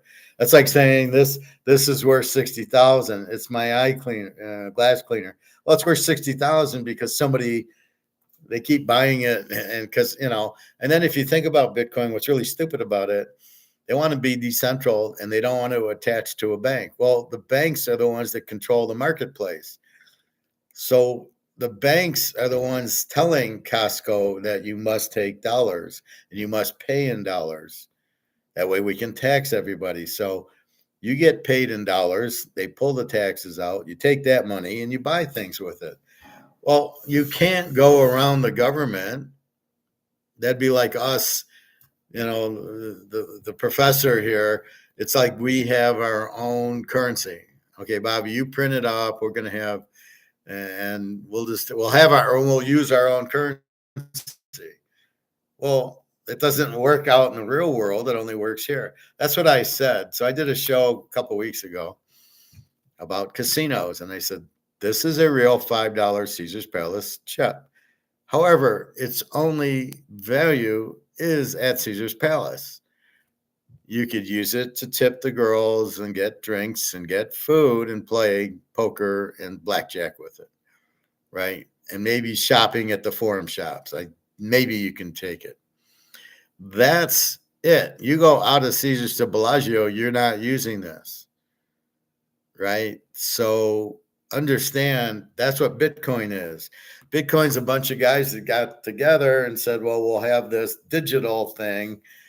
And nobody knew it was valued at $2. So people were like, oh, I'll throw away $2. Then it became popular, and then it has a value. And because it has a value, people being emotional jump in. But it's only available in the Bitcoin casino because you can't go around governments and banks with it. Gold you can, because it's a gold is money, right? and like and like Rolexes and Mahomes cars and Mantle cards. That's much more, acceptable. But Bitcoin is only good in the Bitcoin casino, like this is only good in the Caesars casino. You get outside of Caesars, it's no good. You get outside of Bitcoin, the Bitcoin chip has no value. And that's what people don't get. And that how I figured that out, I have no idea. But it's exactly what the point is. That hits the nail on the head. It's the Bitcoin casino, and you take it out of Bitcoin, and it's worthless. It's sort of like Raiders of the Lost Ark, the one with Sean Connery, when you get the Holy Grail, but you can't take it outside of the church. If you take it outside the church, you're going to get killed. So it's only valuable inside the church, and that's what Bitcoin. It's only valuable inside the casino. You can't take it outside with you. Nobody will honor it. It has no value to anybody. And that's what they don't understand. Go try to buy a Toyota with it. Well, we don't accept it. That's what it's saying is we don't perceive it to have any value. Tesla was doing that, where initially they were accepting it, and then the guy realized it's not backed by anything. It's not worth anything. It's too volatile. It's not accepted by anybody. So if I do take it, what am I going to do with the Bitcoin? I'm stuck with it. The money I can throw in the bank's not going to take Bitcoin. And how do you know what the value is? So it's people don't understand it's worthless outside of the Bitcoin casino. You can't buy a car with it. You can't go to the steakhouse. You can't buy pig's ears. You can't, go to the mall and buy a suit. So what can you do with the Bitcoin money? Nothing. You have to trade it back into this bullshit to get it, to get the money out of it. And then they're telling you not to sell it because it's going to go down because it's a Ponzi scheme. So as people sell the Bitcoin, the price drops. So once you realize what it is, it's makes Madoff look like a Boy Scout, but they'll defend it. No. It's money. It's digital money. So if they call it digital money, you'll believe it. It's not gold. Oh, well, it's just like gold, except for it's not. It's almost, you know what? Why don't I buy gold then? Why, I don't need a pass key and I don't need a ledger. I can buy it and nobody knows I have it. Where if I buy a Bitcoin, everybody knows I have it in your little ledger. And what happens when you sell all of them? Nobody's going to be working the ledger because you'll have all 21 million sold. Then the price can't go up because they're all sold. Nobody can buy. So it's a real it's an idea, it's an IT idea. Just like when I talk about these other, just like this MMT, right? It's a Keynesian idea that we can have debt and keep printing money to pay the debt off without having any effect on the money. That's the problem when you get these guys doing this shit. They don't know what they're doing, and yet they keep printing it, and they're just their heads are in the sand, and they're not understanding you can't keep printing it. It doesn't work. You can't keep printing it. You can have 50 pieces of cake. You can. You're going to get sick and die if you eat all this cake. That's the problem with it. So, but they don't understand it. Oh, just, if you're hungry, eat cake. And basically that's the whole point of it. It's just keep eating the cake. Keep printing the money, and it won't have any effect. There's no effect about if you keep printing money. None at all. It's fine. You can just keep printing it. And that's what they're trying to do. And you're like, you guys are probably the stupidest guys, and you're running, and that's the sad part is they're running the currency. And that's because of George Soros. He put these guys in to blow it up on purpose. He wants revenge for World War II.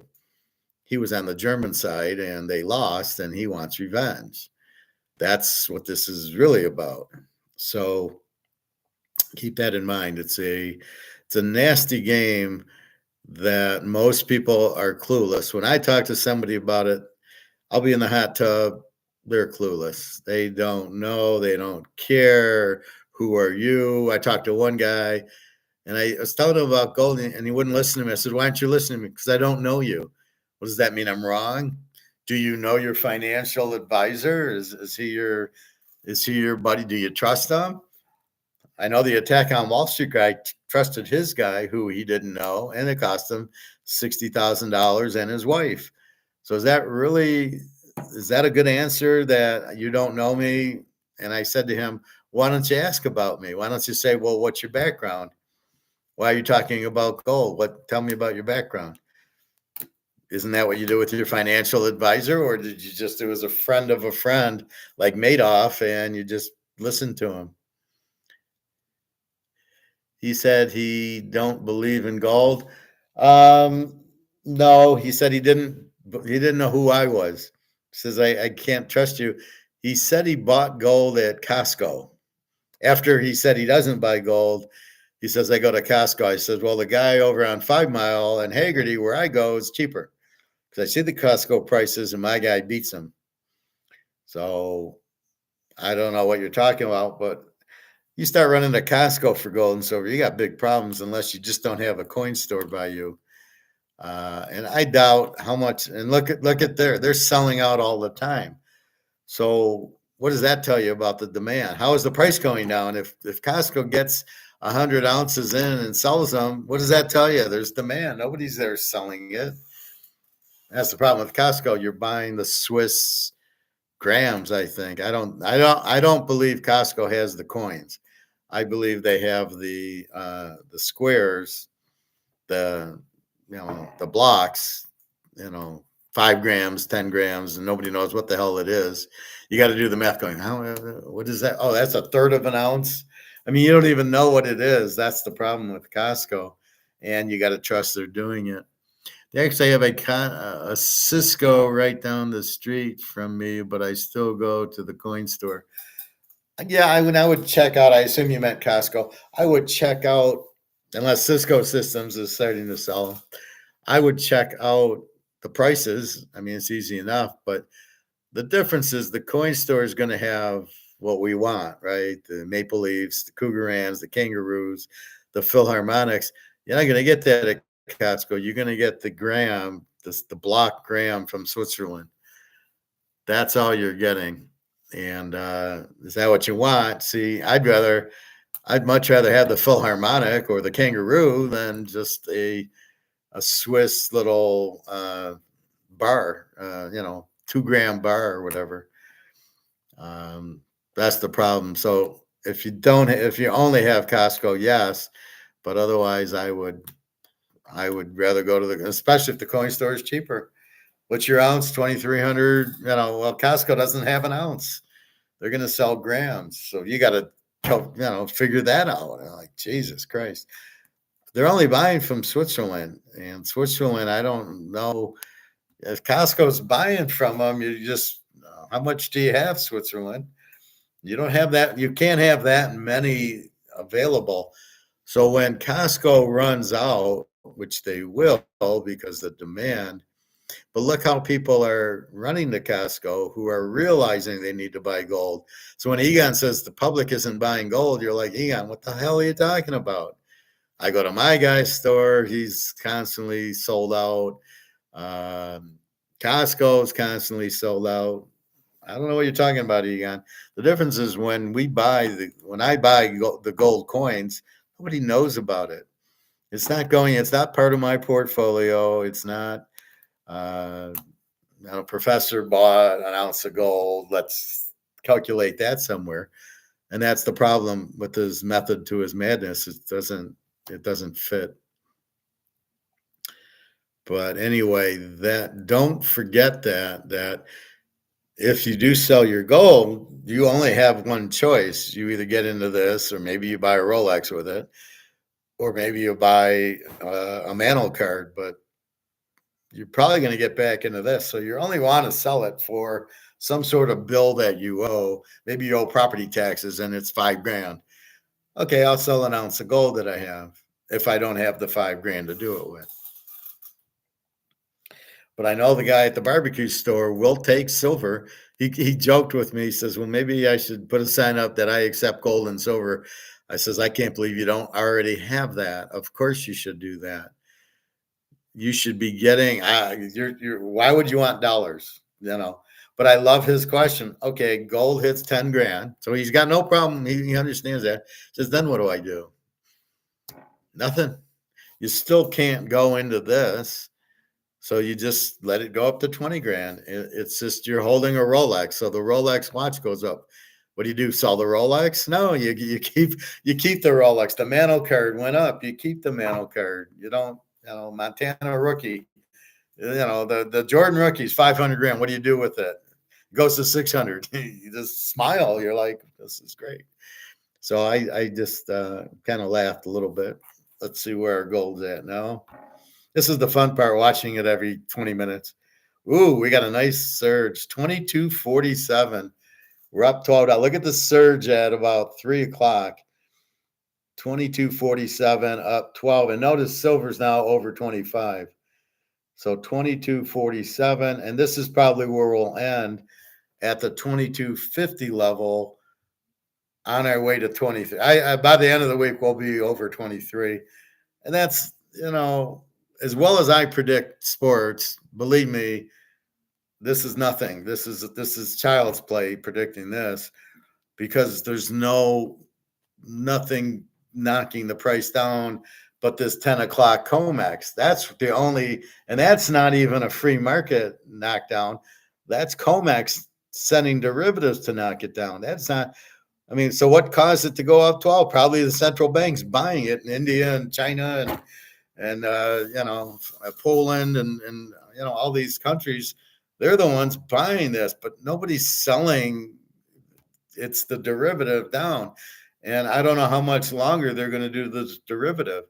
They did a derivative, took it from 257 down to 231. So it's a $25 derivative hit, but that's it. And then if you notice, it went to 2230, and now it's back to 2240, 2248. So they don't, how many derivative shots are they going to be able to take before they're going to get fucked? Because what they're doing is they're shorting it, saying, well, we think gold's going to go down. And now it jumps back up. They got to be losing a fortune on these derivative shorts. They're going down. So this is the problem, but I'm happy to see it back. This will end in the 2250s, and then it'll overnight go to 2270, 2280, and then back down to 2250, and then it'll end 2260. So it's just going to keep chunking $15, $20, $30. I got excited last night when I had to come on as it was up $30 after going up $45 on Thursday. And I didn't know it was Good Friday. I thought, oh, we just got screwed. They're closing the market. And then I Googled, why is the gold market down? And it said, oh, because it's Good Friday. I didn't even know it was Good Friday. I didn't know yesterday was Easter. I was like, where's the gold price? All right. So that's what we've got. Huge demand. Demand makes the price go up. We have huge demand from all the central banks because everybody in the world knows this is worthless. This is garbage. Every bank knows this in every country. So if they know it, they're going to buy the gold cheap. And they know it's cheap. They know it's 2250 is a joke. It's like I said, it should be 20,000, not 2250. Give me a freaking break. And then when I hear these guys on YouTube, I lose my mind. Well, it did go up. You should sell it. It's not a fucking stock. It's money. It's gold. It is not a stock. What are you talking about? And that's where I really get aggravated, because these people are morons who are talking. And I'm like, I hope none of my class is listening to this shit, which is why I come on to dispute Rickert and Rude and all these guys. You're up late studying, professor. Yeah, I was watching some movie, and then I checked the gold price on the commercial. I'm beginning to hate Tubi and Pluto, because they have these good movies, but then it's like 6 commercial breaks, and then it's every 10 minutes, 6 commercial breaks. I got to go to the bathroom.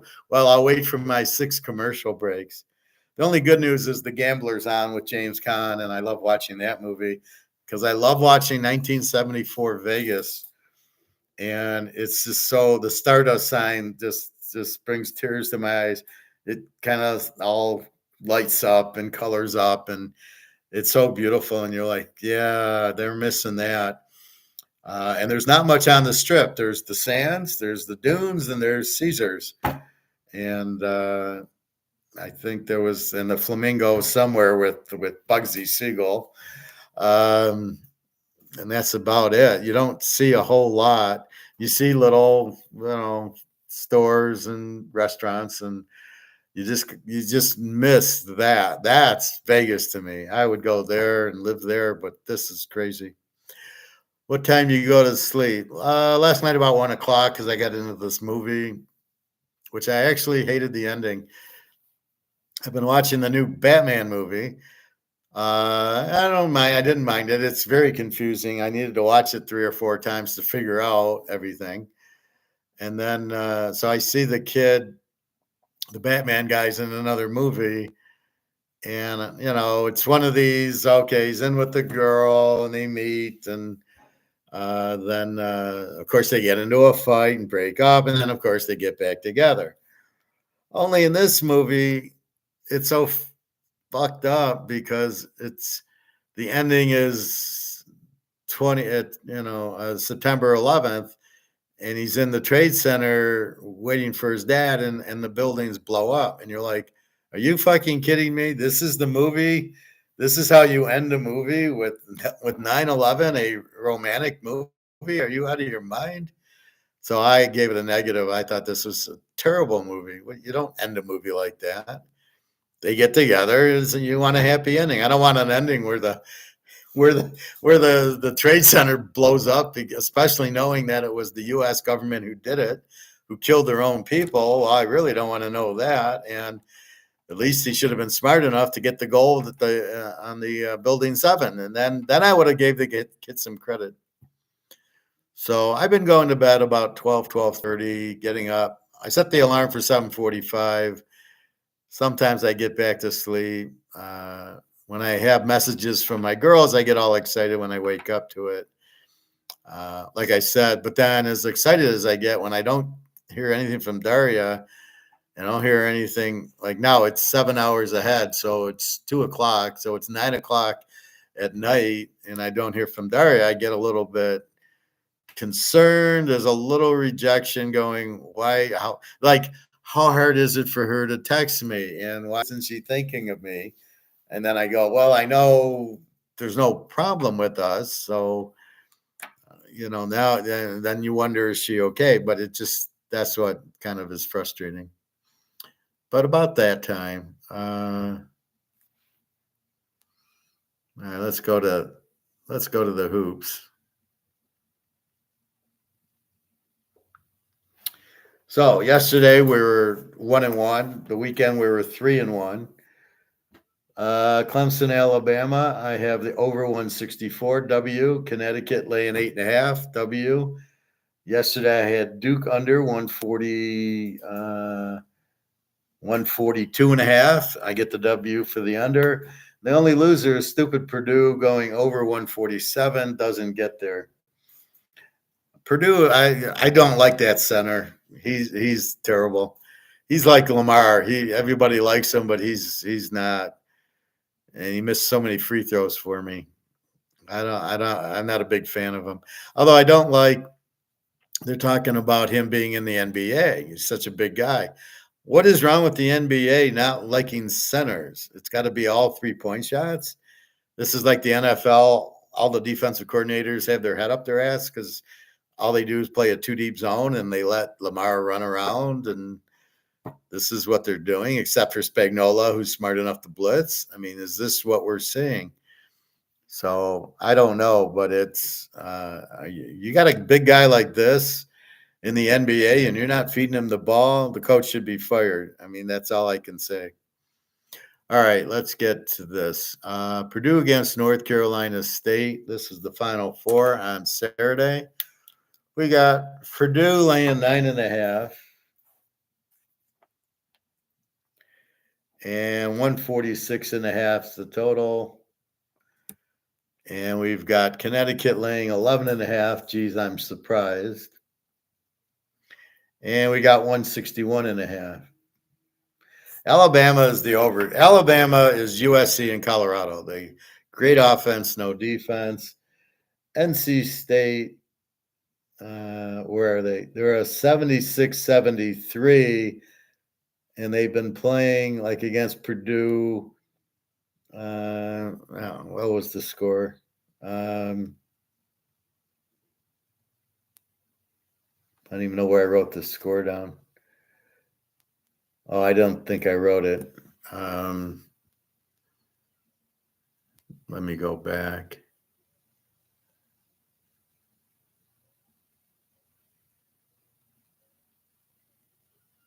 All right, Purdue won 72-66.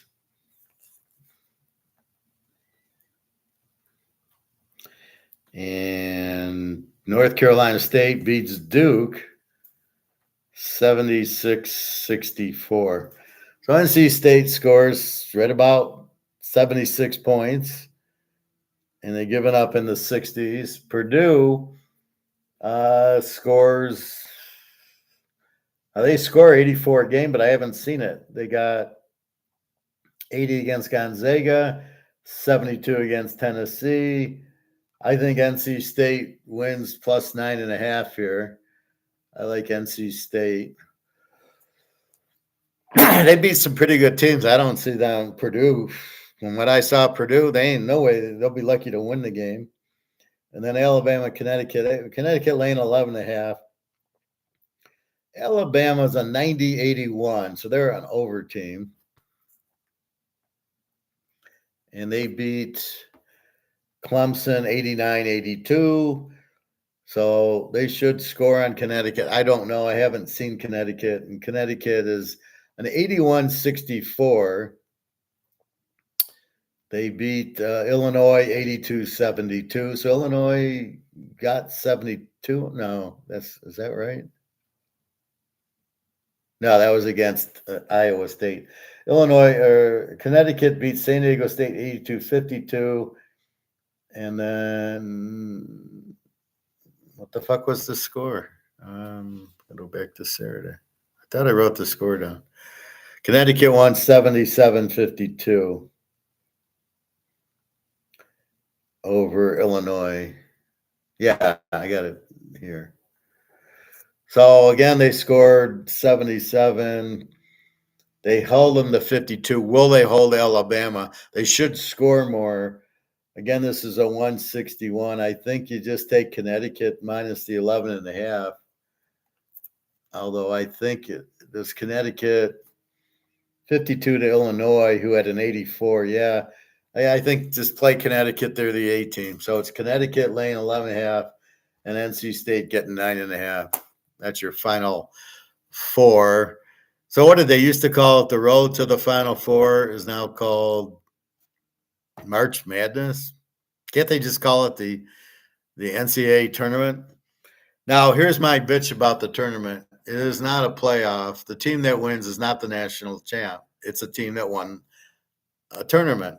But that means that they won the tournament does not make them national champs.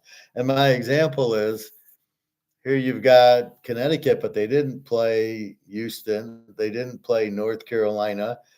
I don't know if they probably won't play Purdue. So they're not playing, that's like the Niners, and they're not playing, they're not playing Kansas City or Cincinnati, the other good teams. And then you want to call them the champs. So I don't buy that. So what I see, Connecticut is the best team. A team like Alabama could score on them, but their defense is terrible. And they beat Clemson 89-82. So Connecticut's going to probably score 100, and their defense will hold out. It's more of a chance they'll win by 11 than going over on the game. And the same thing with NC State and Purdue. Purdue, I mean, Christ, they beat Tennessee 72-60, who isn't a big offensive team, but NC State, here's where you give them credit. They were down 27-21 to Duke at half, and they win 76-64. So you beat Duke by 12. I'm not worried about you hanging in with a Purdue team that really only has a center. And NC State's got that big center. And I think they'll be, if you can beat Duke, you can easily beat Purdue. Duke's got to be better than Purdue. So there you have it. You have NC State, who is what, an 11 seed. So that shows you how accurate the seeds are. You got an 11 seed against the 1 seed, and you got Alabama, who is a 4 seed against the 1 seed. Yeah, good job with the 11 seed and the 4 seed. You've got them all screwed up. My thing would be you'd have 24 teams. The first 4 rated teams are in, right? So East West. So that's your playoff.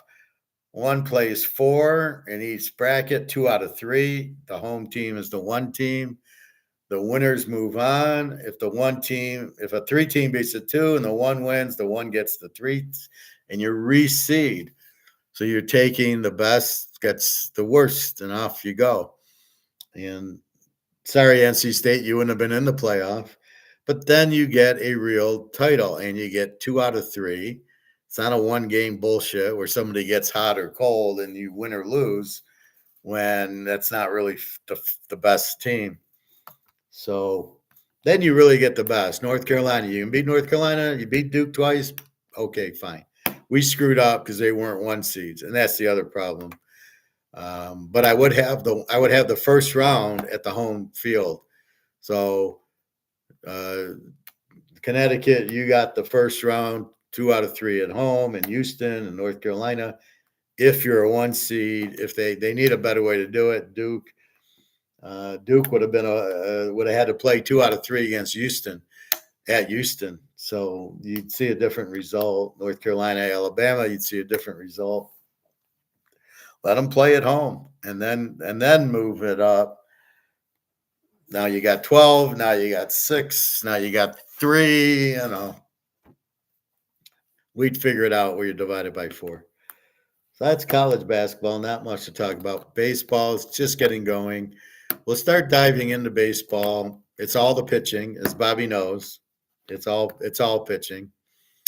A good pitcher, you can't hit him. And right now we got Verlander, Scherzer, McCullough from Tampa, and I think the Yankees had that one guy. I can't think of. Maybe there's some new guys, but the pitching is so bad in the league, and they're all like, "Oh, well, he can only pitch 100 pitches and only go 5 innings."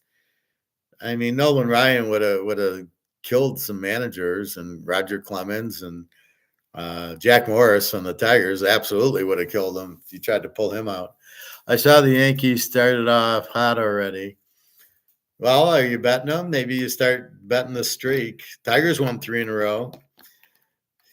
So they'll end up 159, 3 and 159.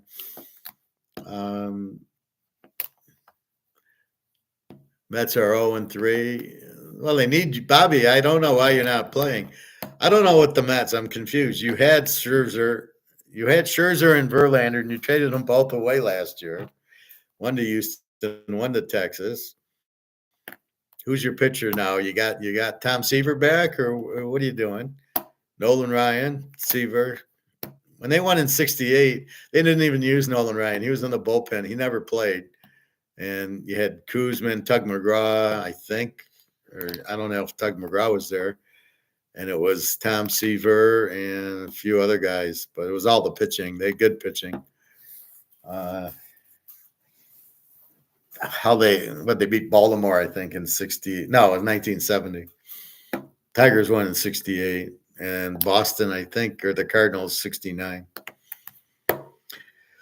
Yeah, the Orioles had 4 20-game winners. You'll never see that again, right, Bobby? Jesus. What a team that was. And then they went to a couple of World Series. It was a great one with Pittsburgh with Roberto Clemente. I remember that happened in NBA earlier this year with the Pistons, where they started like 11 and 1 and went on a 28-game losing streak. Yeah, well, have they won 11 games? You sure it was 11 and 1 and not like 1 and 1? Might have been the Pistons of the Washington. One of those. No, the Pistons, I think, have only won 10 games and lost like 50. And they have a GM who's just terrible. I don't get it. I mean, are the players, is it all because the players just want to shoot threes that you can't really have a team? And if you don't get good 3-point shooting, your team sucks? Is that what's happening? Why is it all 3-point shooting? Where's the Magic and Bird assist guys getting the ball into Kareem and Kevin McHale? Where is that? Why isn't that's not part of basketball anymore? Did I miss something? No, I sir, Professor. They were 11-1, and about 2 months later, they were sitting at 11-50. Really, 11-1. I'll have to check that out, Bobby Bo. But real, all right, NBA and Pistons. Pistons are 13-61. Oh, God.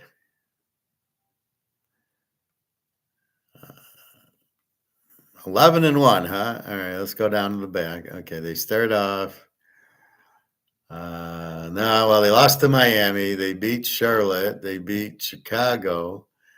No, they lost to OKC. So they're 2-2, 2-3, 2-4, 2-5, 2-6, 2-7, 2-8. Anyway, they're like 12-55. They're 13-61 now, the Pistons. But against the points, they're 37-36 and over under. But isn't there a teaser in basketball, like a 4-point teaser? I remember that used to be. I don't know if that would help, but see how they adjust the line. So even though they've only won 13 games, they've covered 37. So they must be getting like 20 points a game. Let's see. Minnesota minus 16, Knicks minus 17. Every game's a 14, 15-point spread. So that's the problem. Yeah, it's got to be the Wizards. The Pistons, they were 2-2. 13-61. They're 18% for the year. And then they don't fire the GM. And I heard the owner doesn't care either. And my question is, why would you even waste your time going to this game? And why would you waste your time talking about it? The guy doesn't know what he's doing. Move on. There's better things to talk about than the Pistons. I've been doing pretty well, pretty good with the overs on NBA. I went small on the Suns tonight. So you're looking at teams like USC, right? Good offense, terrible defense. So it's like Alabama here. Alabama is a 90 offense with an 81 defense, which is really bad defense. So we bet them over against North Carolina and won 89-87. Then we bet them over against Illinois and won 89-82. So there you go. It works if you just find a team that scores a lot but has no defense against another team that scores a lot and has no defense. That's the key to it. You don't want to play a team with a like Kansas City defense going against Baltimore. They'll never get over. So you got to watch the best defensive teams and just keep betting them under. And best offensive teams with the worst defense. So you should be able to categorize it the way we do football. Is it an A team? Are they an over? Are they an under? Or are they a Z team? Bet against the Z teams and go under and under, go under, over and over, go over. You'll have a lot of overs and unders, and you'll have to just see what the spread is. And then, like, Connecticut's the A team, but, find a really strong offense with a really strong defense, and that's the team you bet on. I usually suck at college basketball in the past, but the live betting strategy has been money this year. I check out the pace, and when it's small total I look at the clock and nail it. Oh, there you go. Well, sort of like what you did with the Super Bowl. That was a good thing, and it probably worked in the championship game. If you would have bet Frisco, see, I don't know how the live betting works. The Lions were up 24-7 at half. I would assume they were favored. So you could have made a fortune on Frisco in the second half because they won the second half by 20 points. I mean, so that should have been, I doubt they were laying 17, but I don't know how live betting works. All I know is I had the game over. I didn't give a fuck about it, or Kansas City, you bet the Super Bowl, and I think you bet the Baltimore game. Well, no, they took the lead in the Baltimore game, but in the Super Bowl, Frisco's up 10-0, and you bet KC to win at a better line. But that's what you're looking for, is the real strong team that starts off slow and then you crush them. Yeah, it's because this new app for that Tampa Hard Rock Sportsbook, they make it really smooth to wager live. Well, see, that's the Ponzi scheme of basketball now. The money line, the player prop. What'd you think of that one player who keeps betting against himself, but he makes it so obvious? He bet against himself, like over under points, and he bet under points. And then he pulls himself out of the game after 5 minutes. And so he doesn't make so of course he stays under, and he makes this huge bet, but it's so obvious. And he's getting problems with it because like the biggest bet of the night was this idiot who I've never heard of to go under his prop. And then after 3 minutes, he fakes an injury. And of course he goes under, and you're like, dude, you can't fake an injury and bet a lot of money. And then what do I need? 3 minutes. Okay. At 3:01. Okay. Now I'm injured. Take me out. Okay. I won my bet. You gotta throw that guy out of the league. And what's with Shotani? What is he doing? The guy doesn't have enough money. He signed a $40 million contract. Needs to bet on baseball after Pete Rose. What are you, insane? So I don't know what's happening with him. Is he betting on his team or against his team? Why is he betting at all? I mean, and then he hides behind his interpreter. I don't speak English. Yeah, I've tried that one too. The offshore sites were always a pain in the ass, but the app gives more time, literally updates every second. So it's been fun. Well, that's what you want to do. Find a good place to bet. Yeah, he passes the ball even when he's wide open. Yeah. Well, that's, I was talking about the movie The Gambler with James Caan. All his faults. So I'm watching, he's in Vegas, so I get all teary-eyed. 1974, and he starts playing craps, and he gets 13 passes in a row. Now, I don't know if he quit or he finally 7'd out. I'm not sure. It doesn't show it. Then he goes to roulette, and he hits red 7 for 12 grand, and he gets up and leaves, and you're like, what are you doing? Play red 7 about 5 more times. Or play red, or play, whatever. Play a few more hands. You're hot.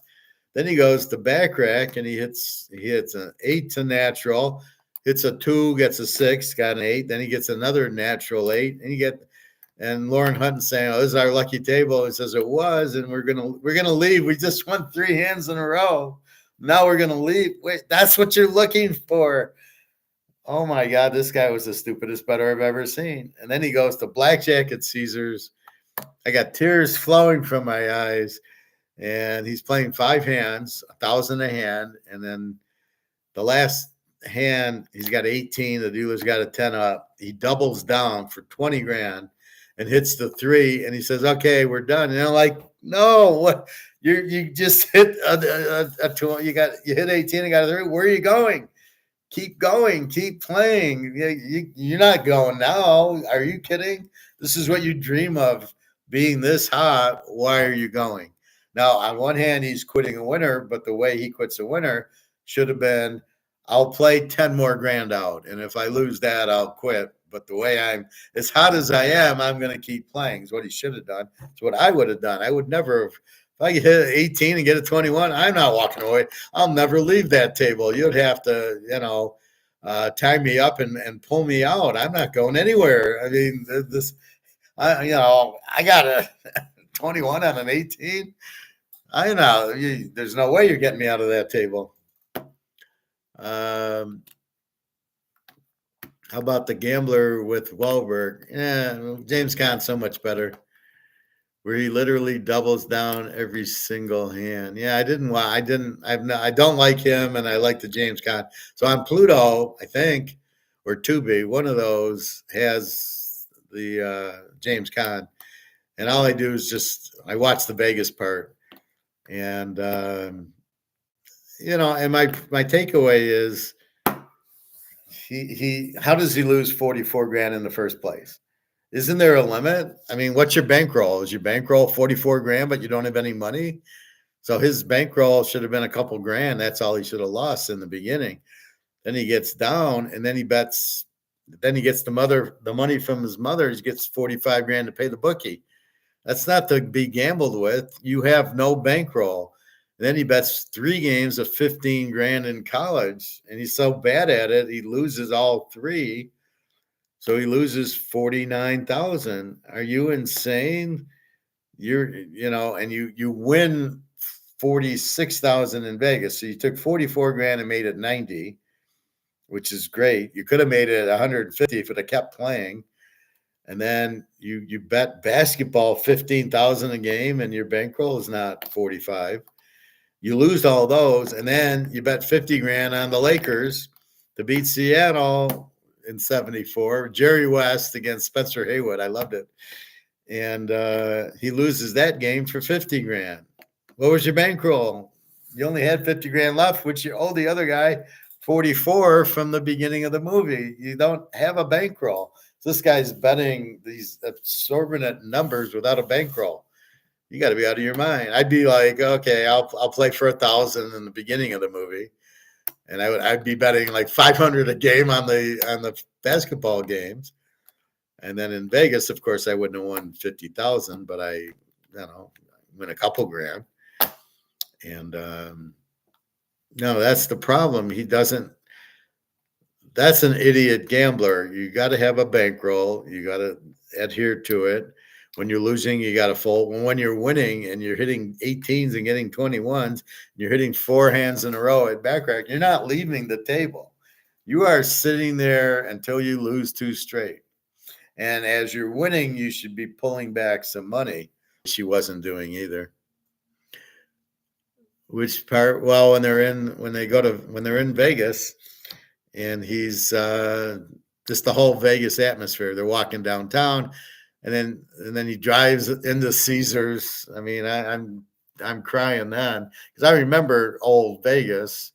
And then at the end, they're in the bedroom, and you see the Stardust light up, and the tears are flowing when I see the Stardust because it's not there anymore. And I remember when I went. Now I wasn't 18 till 1977, 78. Born in 59, 69. 77, 78. And so I remember going on my 21st birthday, and it was just so pretty, and all the numbers and all the money and all the colors. It was just perfect. And now it's just ruined. I mean, you get a steak for $2 and then you go play blackjack. And now it's like, are you fucking kidding? You've ruined it. It's all these expensive hotels. $50 blackjacks, $25. You can't even play my games because I like to bet low and then play my streak. Well, I can't even do that. What am I going to play? $50 a hand? Oh yeah, I can play 2 hands and that'll be it.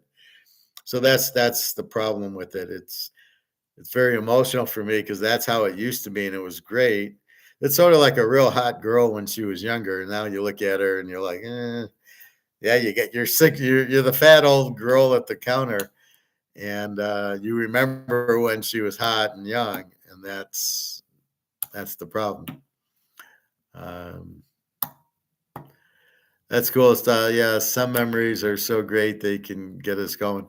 Well, that's the whole thing is, then they tear down the Stardust, so it's not even like you'll see the 60-year-old lady at the bar. She's gone. But that's what was exciting was the colors, all the signs that lit up, the downtown, Stardust, the sands, the Desert Inn, they all kind of lit up. Caesars was always lit. It was very beautiful. The Dunes was lit next to Caesars. The Tropicana, I don't know what they did. I never hung around that part of it. That was more up the strip. I always stayed around Caesars, but I remember staying at Caesars, walking to the Desert Inn, making my basketball or football bets, going back. The next day I'd win and I would go back and walk to the Desert Inn to cash. And I thought it was superstitious. I thought it was good luck. So I'd go make the bet. I walked, it was like 3/4 of a mile at least to go from Caesars to the Desert Inn, which is where the Wynn is now. And off you go. But back then you could walk. It was easy to cross the street. There wasn't that much traffic. During the week, there was no crowds at all. You would see it, and then Thursday, then like Friday, the crowd would start getting crowded. Saturday, and then Sunday after the 4 o'clock game, it would die out. Everybody would go back to LA. So it's like LA's little backyard. But that's the thing. So I always like watching The Gambler, but it's got to be James Caan. He does it really well. A lot of his movies, he did the Gale Sayers movie. He was really a good actor. He didn't get his share in The Godfather. See, that's the problem. The Godfather, you kill off the Don, you kill off Sonny, and then well, let's have The Godfather Part Two. Well, you've got all the good actors are dead. I mean, now you got it was too much Al Pacino. It's like no, no, no. You need Marlon Brando and James Caan in the movie and Clemenza. And now you're kind of doing a movie without those three. Forget about it. I mean, it's no way. It's not going to be as good. And it wasn't. It sucked. It was so stupid. And the third movie, I don't even understand the third movie. What is he doing? Oh, well, be with the Vatican. And then he dies. Like, and then the daughter died. What are you doing? Where are you going with that? Stupid movie. Very stupid plot. Characters were terrible. Didn't understand at all what is the point of the movie. I don't know what the point of the second movie was. That had no point. Maybe you turned it into maybe an origin movie, but you really didn't. Like how the Don became the Don, but you didn't use whatchamacallit, Marlon Brando. Why didn't you use Marlon Brando? He wasn't that old. He just looked older in the first movie. You could have had him as a young guy and how he became the Godfather. That would have been a good movie, not the shit they did. Revenge for Mo Green, really? He had a nothing part in the first one. I could see Barzini or Tattaglia, but I thought it was stupid. First one, great. Second one, and third one, just not even worth watching. Really bad. It's like Bobby Boucher in the old Shea Stadium. There you go. And the Mets used to, Joe Namath played there, right? Hey, Professor, been in British Columbia skiing this past week. My Pirates looking as good as gold. There you go. British Columbia has like the hottest girls in the world there, I think. Even hotter than the Russian girls. A lot of beautiful girls in Vancouver. So I'm sure you had a good time, Bobby. Skiing, huh? Is it still skiing weather? And oh, this is Luke. Oh, I'm sorry, Luke. Thought it was Bobby. Oh, good for you, Luke. How did that go?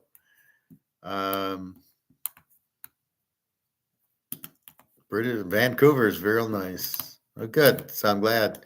Almost as good as going to Amsterdam or Russia. Beautiful girls. So I hope you had fun. We got the gold price up to 22.40. Headed north as it just shot up 10 points.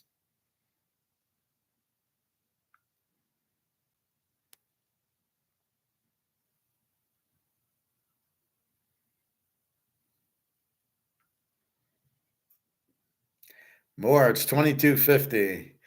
We just hit 22.50. Here we go. See, the derivative, the price fixing knocked it down to 22.31. But then here comes the central banks and it's 22.50 because nobody's selling it. This is the stupidest part of this. This is not at 9:30 in the morning, it's 22.56. It goes down to 22. Nobody sold an ounce of gold. Only the derivatives from London, but nobody sold the physical ounce. Now here comes the buying because you just made it cheap. So they've got to be losing their ass, lowering it to 22.31, and then here comes the buying to 22.50. Silver 25.08, but it hasn't started yet. There's still price fixing silver, or as I call it, the governments are interfering. My new word for price fixing. Governments are interfering with it.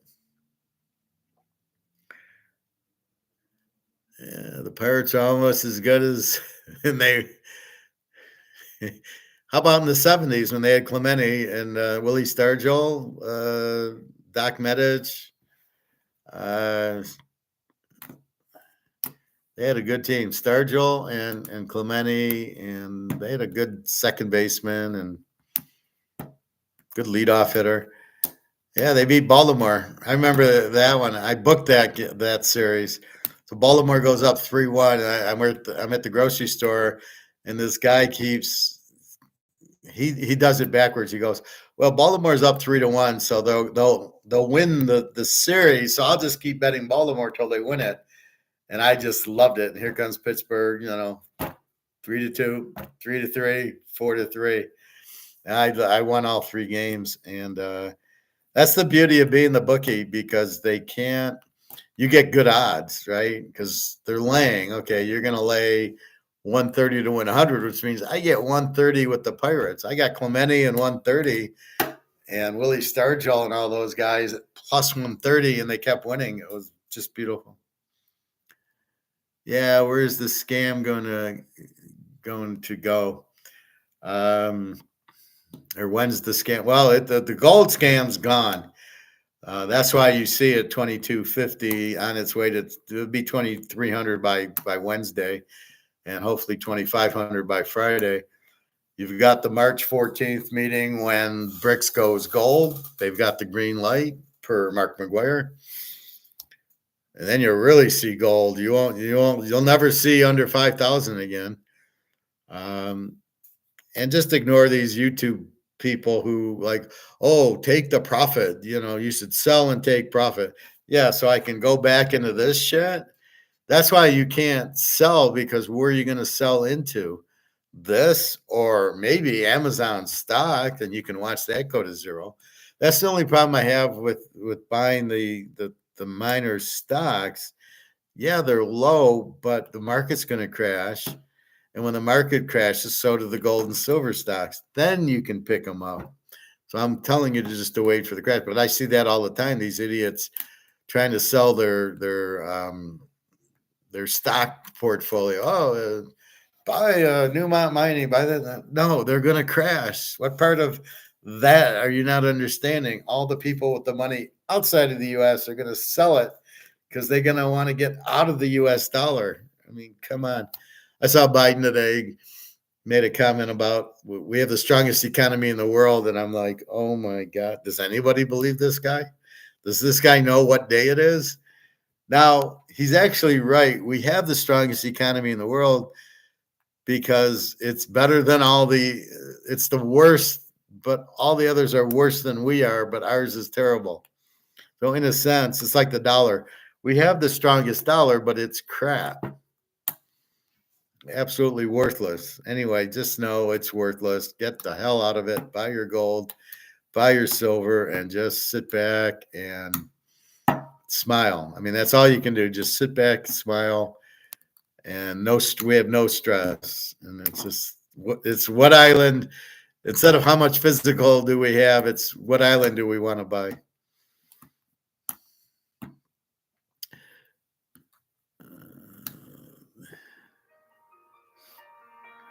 Illinois. Maybe they want me to coach the Bears. When's the scam going to end? The scam and gold's ended. The scam and silver is still being scammed. Madoff is still around for that. Don't you love how Madoff ran the Nasdaq and Wall Street? And it's like, so anybody can run it apparently, right? Can you run a Ponzi scheme? Okay, you can run the Nasdaq then. So the scam, the gold scam's over. The silver scam, silver's different because they haven't made them sell it like gold.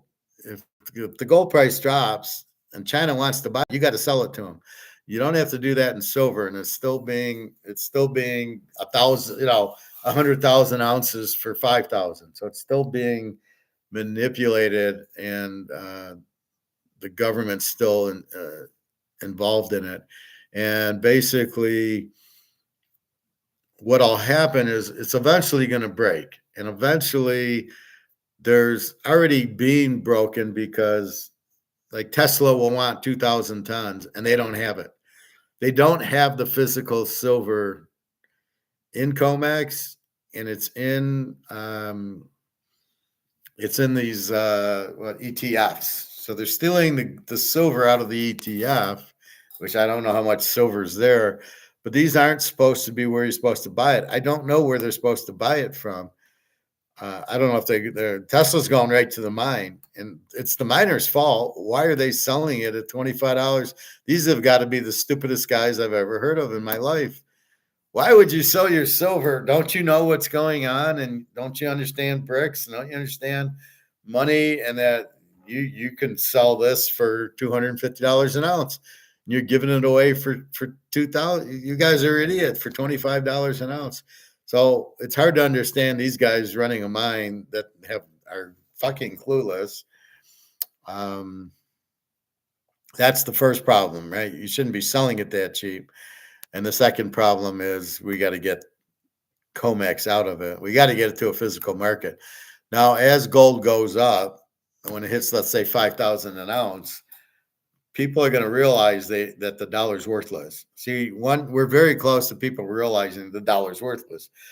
Once that happens, everybody jumps into gold, and then gold's 5,000, and there's silver at 25, 26, and everybody starts landscaping into silver, and then silver will go to 500 or so.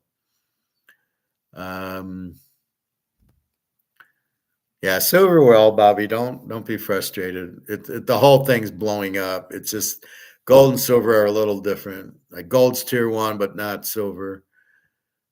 Don't get why they pulled him after 70 pitches, not like the old days. Oh, wait, you're up here. The new 22-year-old Jared James threw 10 strikeouts in 5 innings the other day for his debut. Well, because he might get hurt, Luke. I mean, after 70 pitches, come on. He's only a professional athlete. We can't have him go much more than that. He might get hurt. And you know what the ironic part is with all these pitch counts is there's so many pitches that are injured. They all go get Tommy John surgery like it's like going to the dentist or something, getting a cavity. I just these are the dumbest GMs, they're the dumbest managers. This pitch count, the whole thing's just incredibly stupid.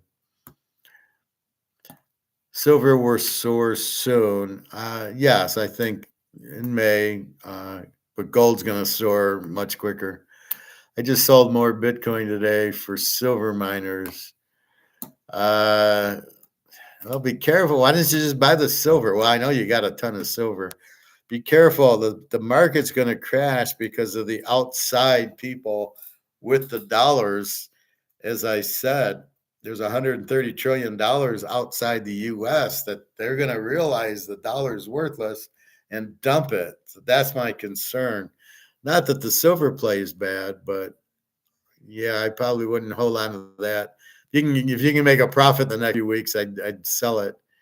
But just buy the physical gold right now. Baby Illinois is calling you to have replaced Humpty Dumpty. Yeah, old Humpty's doesn't have much time left, does he? Eh, How do you? I don't know how. I saw people in the pool today, and this woman and the man, and they're like 400 pounds each, and I'm just like, oh my.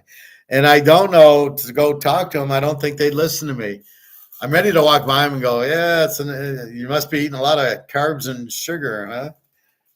Too much Pepsi and chips. I mean, what are you doing? Eating yourself to death? It's sort of like they're printing the dollar to death. They're eating themselves to death. Um, so I don't know. Yeah, I'll call back Illinois. Another job that I keep getting these calls for jobs of which they apply me and then nothing happens because I don't think any of the jobs are real because we're in the middle of a recession. And so all that we have is more people getting laid off than jobs, but some of the jobs are there or they just want to gather resumes. I don't know. I did my unemployment for the first time today, so I should get my check the next business day in a direct deposit. So it should be good. I had nothing outstanding to avoid. So with that and Social Security, I should be able to buy more gold.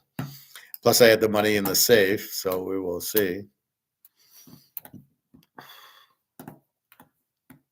At least they were at the pool. Crazy that I'd be seeing people at the restaurants with no care in the world, just ordering away. They need this.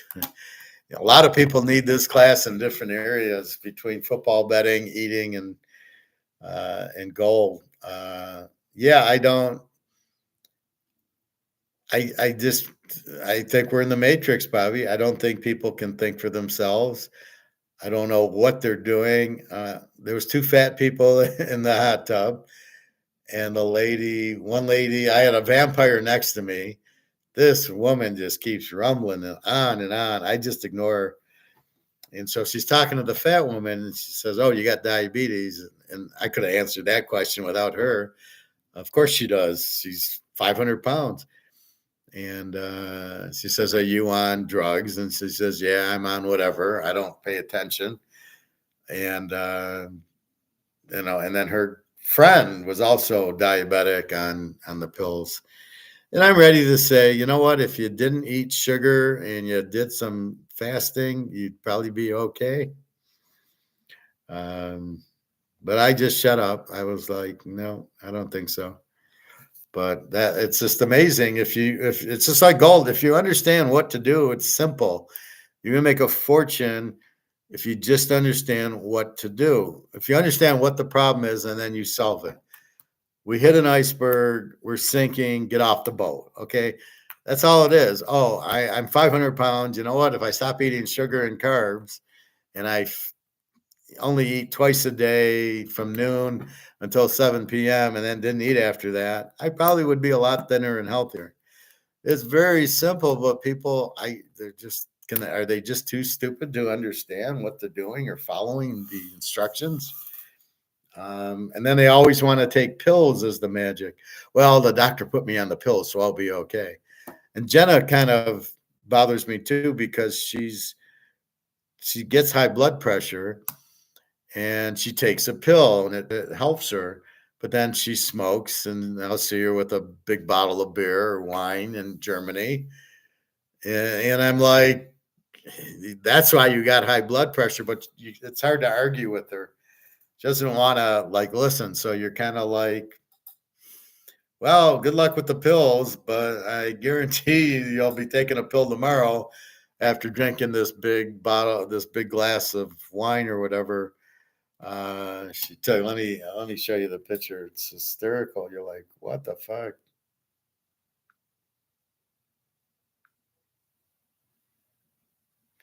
So there's Jenna.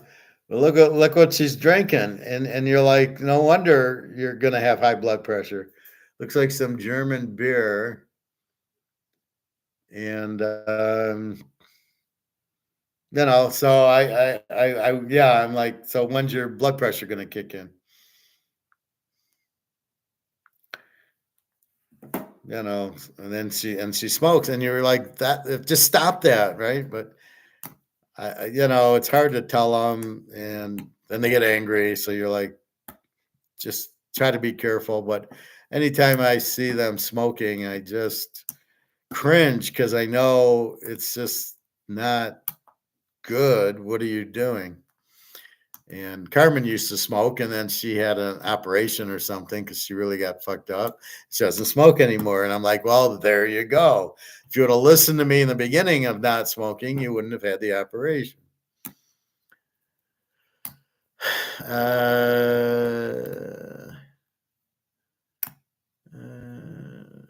Bobby, how about buying a big silver box like Luke has?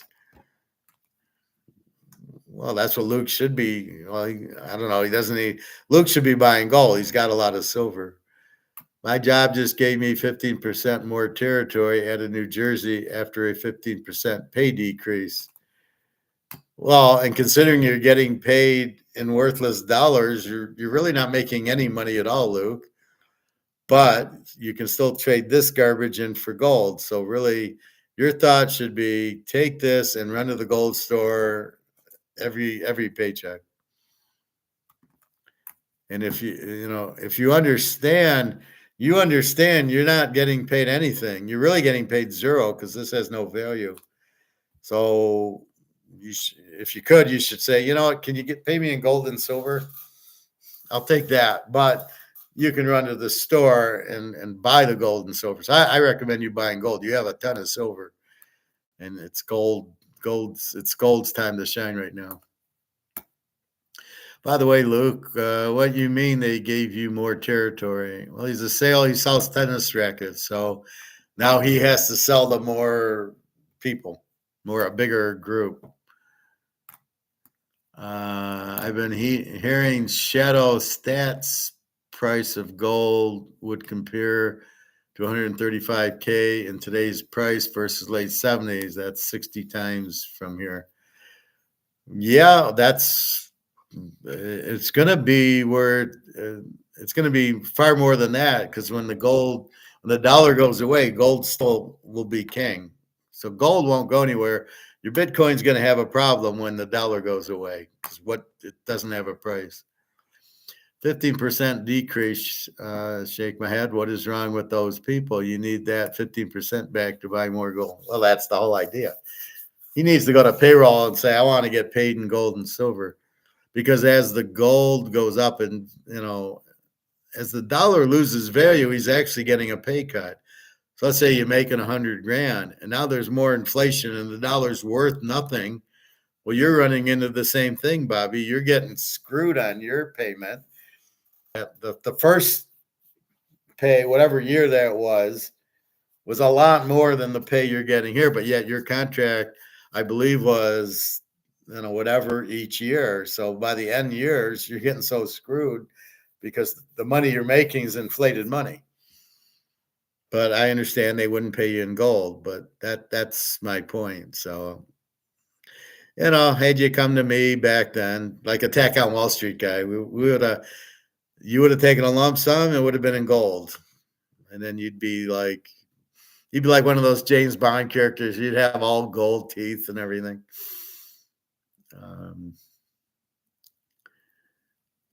They added the state of New Jersey because one of our other reps jumped ship to a competitive brand named Yonex. I heard of Yonex. So why don't you jump in ship, Luke? You get stuck with his territory in a pay cut, and he goes to Yonex and gets a pay raise. Anyway, just keep taking your money and buying gold and silver. Just keep buying gold, even if it's quarter ounces, half ounces. Just buy it, buy it, buy it. And really, even though it's a little more expensive, I didn't care. I bought an ounce the other day, $22.50 for a maple leaf. I didn't care. I got gold. I'm able to buy more gold. I don't care because it's going to be worth so much more. It's just how many ounces do you own, like Mark McGuire says. So I'm just buying the ounce. I don't care. I'm probably just spent $21.50, a month ago on some. What do I care? I mean, what's another $100? It's not like I was paying $500 for it. So I was 21. Now I'm 22. What do I care?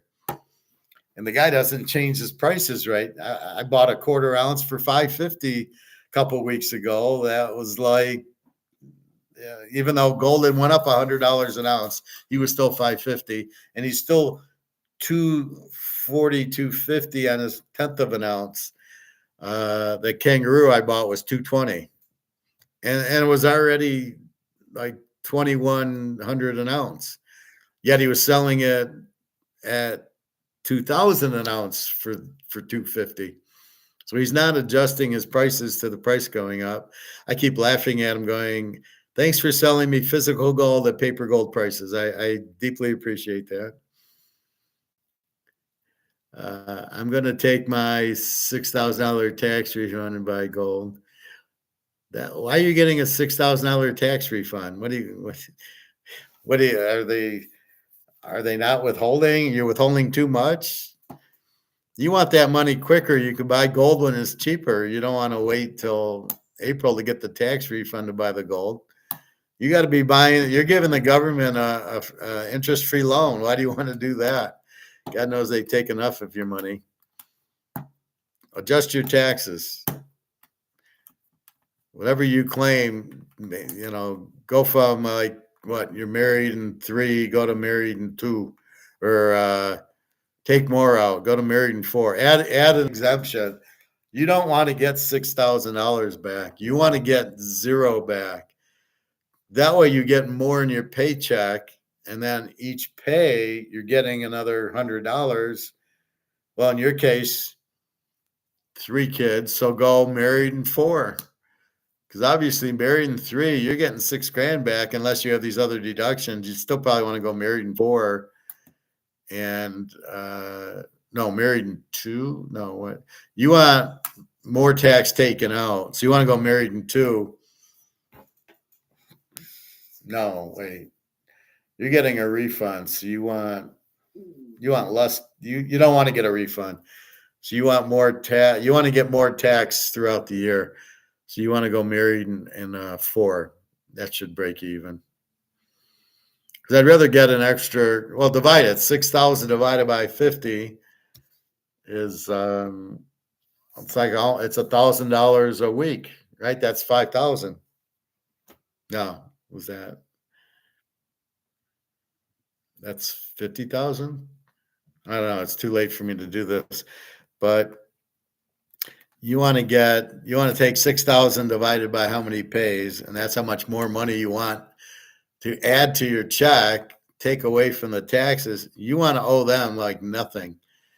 And that extra money you come in, you can be buying gold every month instead of waiting till now and getting $6,000 back.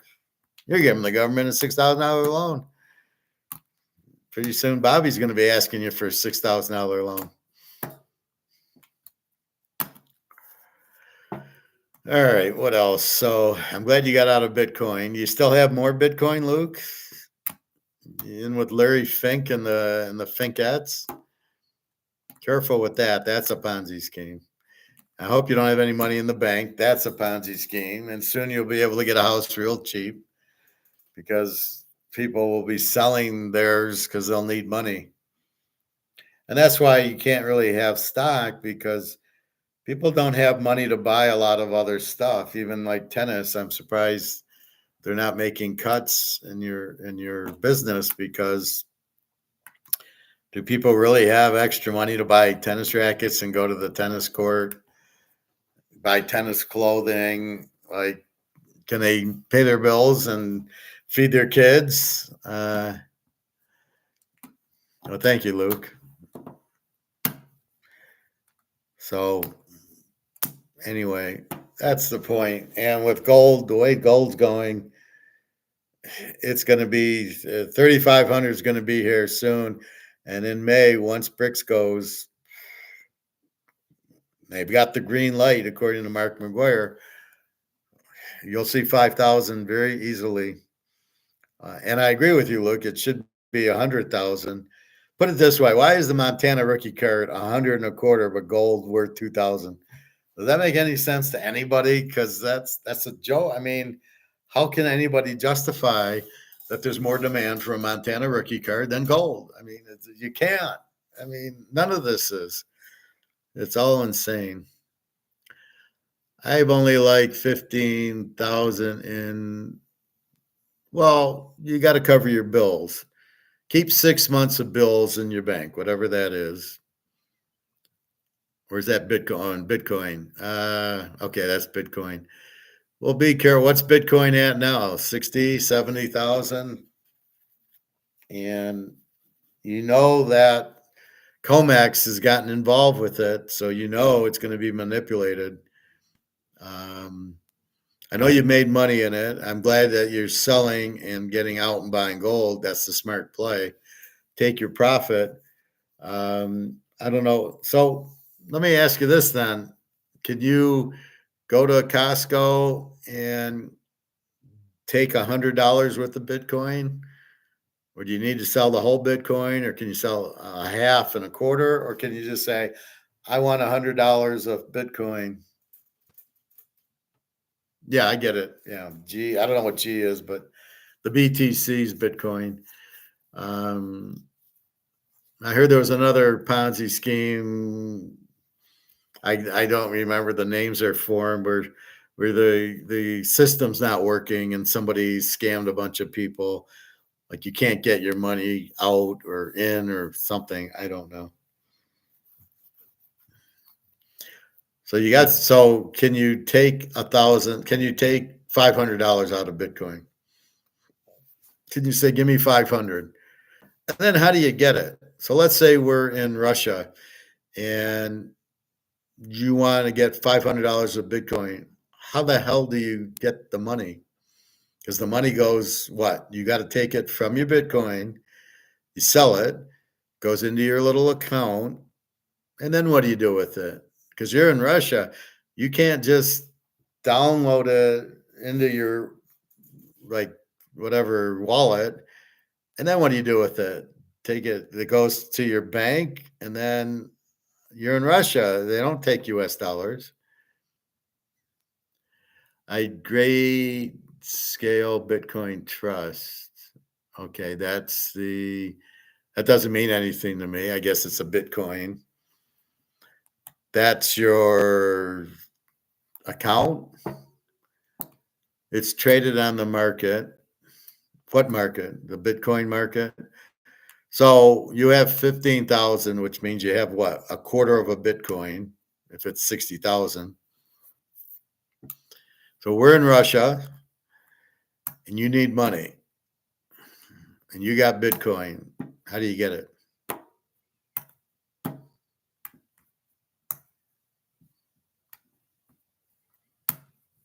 Or even in Vancouver, how did you trade it, but how do you get the money? This is a Bitcoin market, I assume, or are we at the grocery store?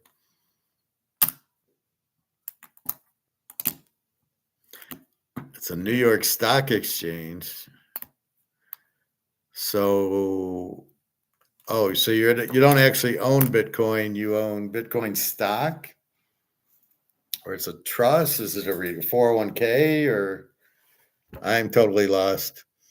So it's a stock. If you're telling me it's the New York Stock Exchange, you own a Bitcoin stock.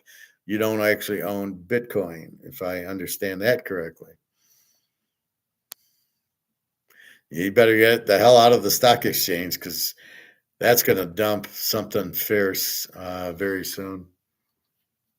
Once people realize their money's worthless, there ain't going to be a stock exchange. Everything gets crushed. It's an EI. It's even worse. So it's a Madoff ETF. Okay. Good luck with that. So you put it in to sell like you would a stock, if I'm understanding. So when I want to sell my Newmont mining, I put a sell order in, and the money, the market maker sells it, and I get in my account now. I have $1,000, and then if I want it, I trade it into my checking account at my Fifth Third Bank, and then I run and get the money out and buy the gold with it before I can't get the money out. It's a stock. Okay. So you don't actually own Bitcoin, you own these stocks. So confusing. Well, if the market crashes, does your Bitcoin crash?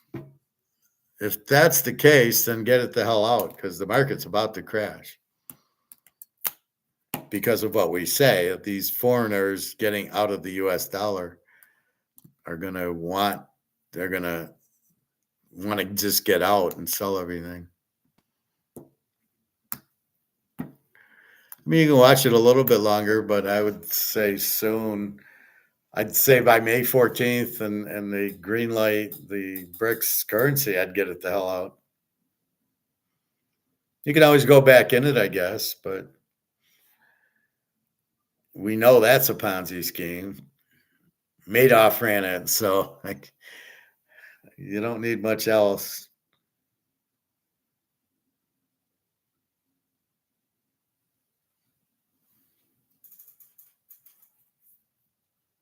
There is no physical Bitcoin, Luke. Come on, we know that. Where's my Daria?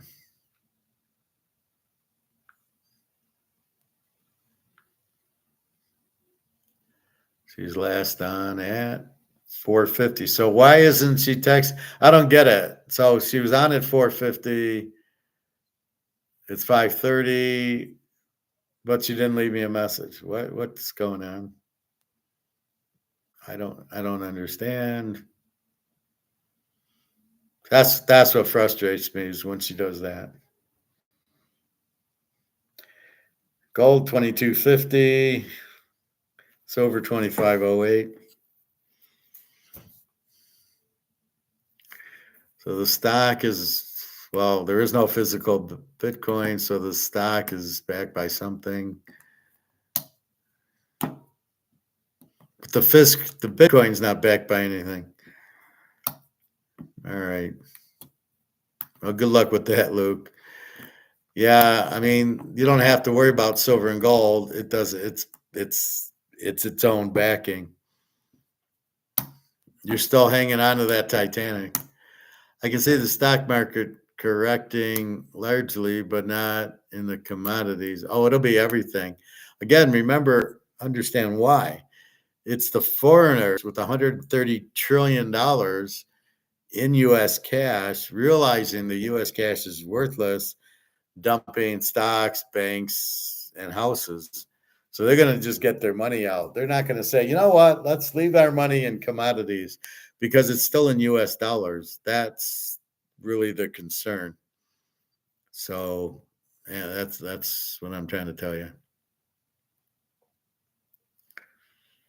Yeah, that I thought about that in the beginning. Are my gold stocks safe? And I can see Newmont Mining's down to 33. That's not safe.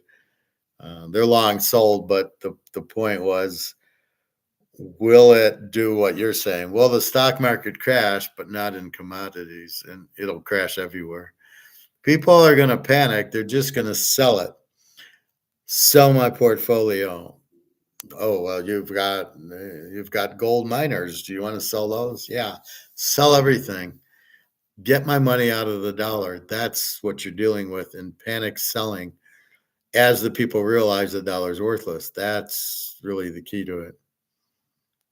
So just be careful. Boy, you're crossing a lot of lines today, Luke. ETFs, Bitcoins. Oof. You're living dangerously. I'm glad. I guess you made some money. That's good. And I'll wait till you make money in gold. Then you'll really get the point. No more Madoff. What else? So Bitcoin, Ponzi scheme, NCAA, we go 3-1. Purdue, I don't like them. I think Connecticut wins. So you got Connecticut, Alabama, lay the 11.5.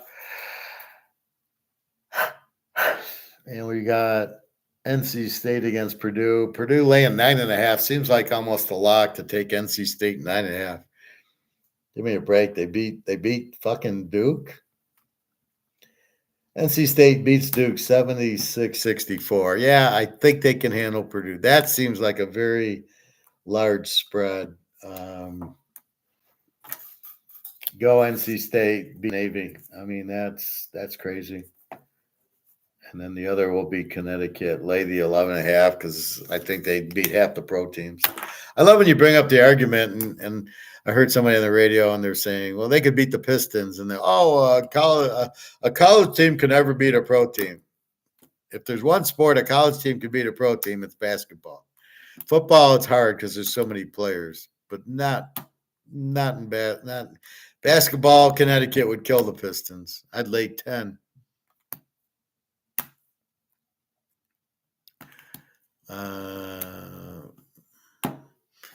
Yeah, be careful with that thinking, Luke. It's going to go everywhere. All right, so that's that. We'll start looking at baseball in about a week once we get pitchers and ERAs. What's going on with Shotani? He's what's he betting on the Dodgers, or is he betting against the Dodgers, or is he betting different games? He's got nothing else to do with $40 million but to bet on baseball. What a idiot that guy is. But as I said, I wouldn't have him pitch and play the outfield. That's just ridiculous. That's incredibly stupid. Take your pick, Babe Ruth. You want to be a pitcher or you want to be a right fielder? And I'd have him in the outfield. It worked for Babe Ruth. I think it'll work for him. And that's about it. So, hope you had a happy Easter.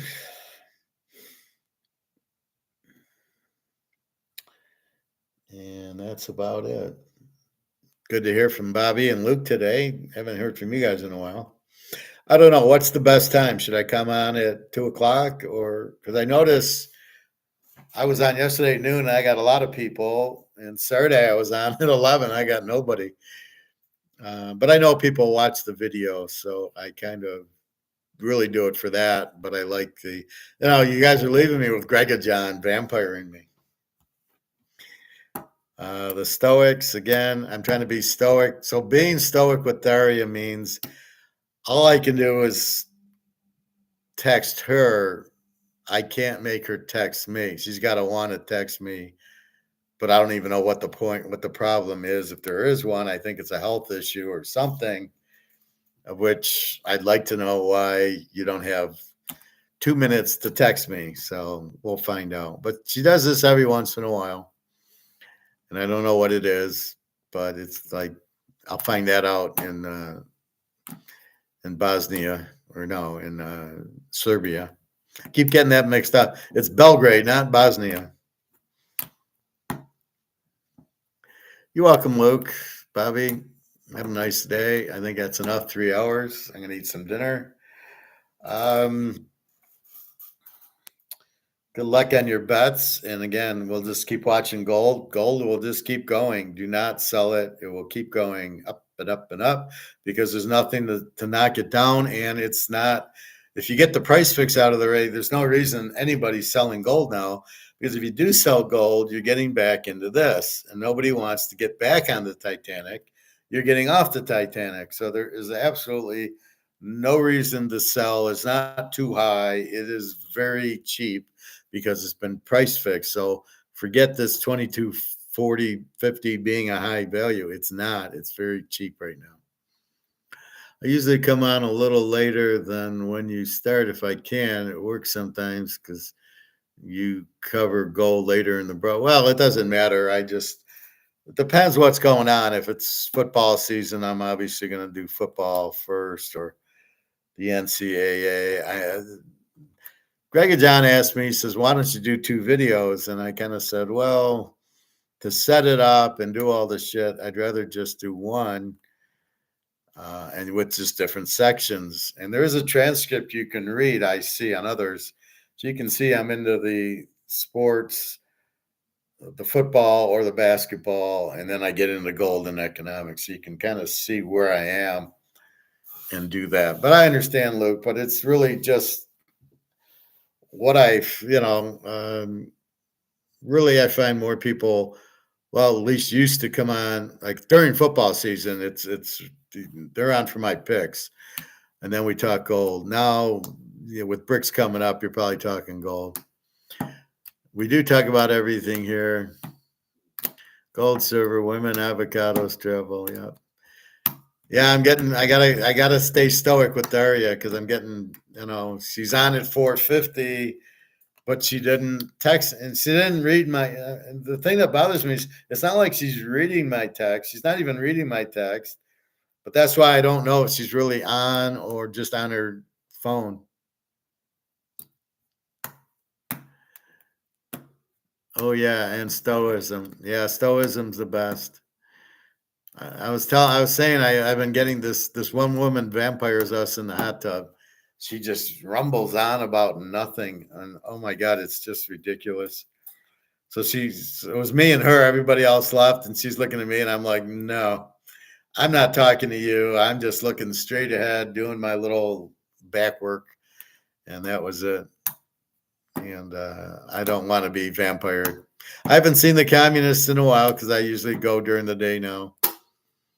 So hopefully I hear from Daria tomorrow, and hopefully I get my unemployment goes well tomorrow because it's the first one, and then next Monday's Social Security and more gold. So it's funny how my game plan is more gold, and when you start adjusting your gold price to now, it was 2,100, now it's 2,250. You make quite a bit of money just adjusting the price because I got a lot, and so and you see how gold goes up $50.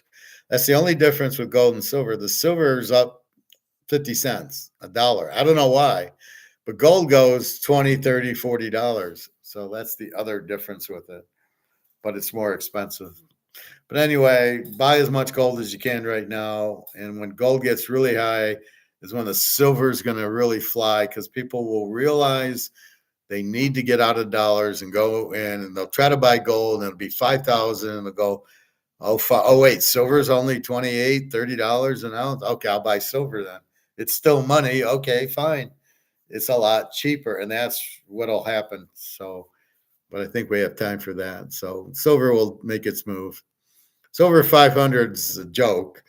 Silver 2,000 is the true price, I think. So we will see. General Sos. Yeah, I got General Chow Saturday. She's closed for spring break, she said, from the 1st to the 14th, even though spring break was last weekend. So it must be nice to not work for 2 weeks. Yeah, have you gotten any General Chow? Yeah, Saturday. Luke, do you like General Chow too? Love it. Soon to be 2,500. Yeah.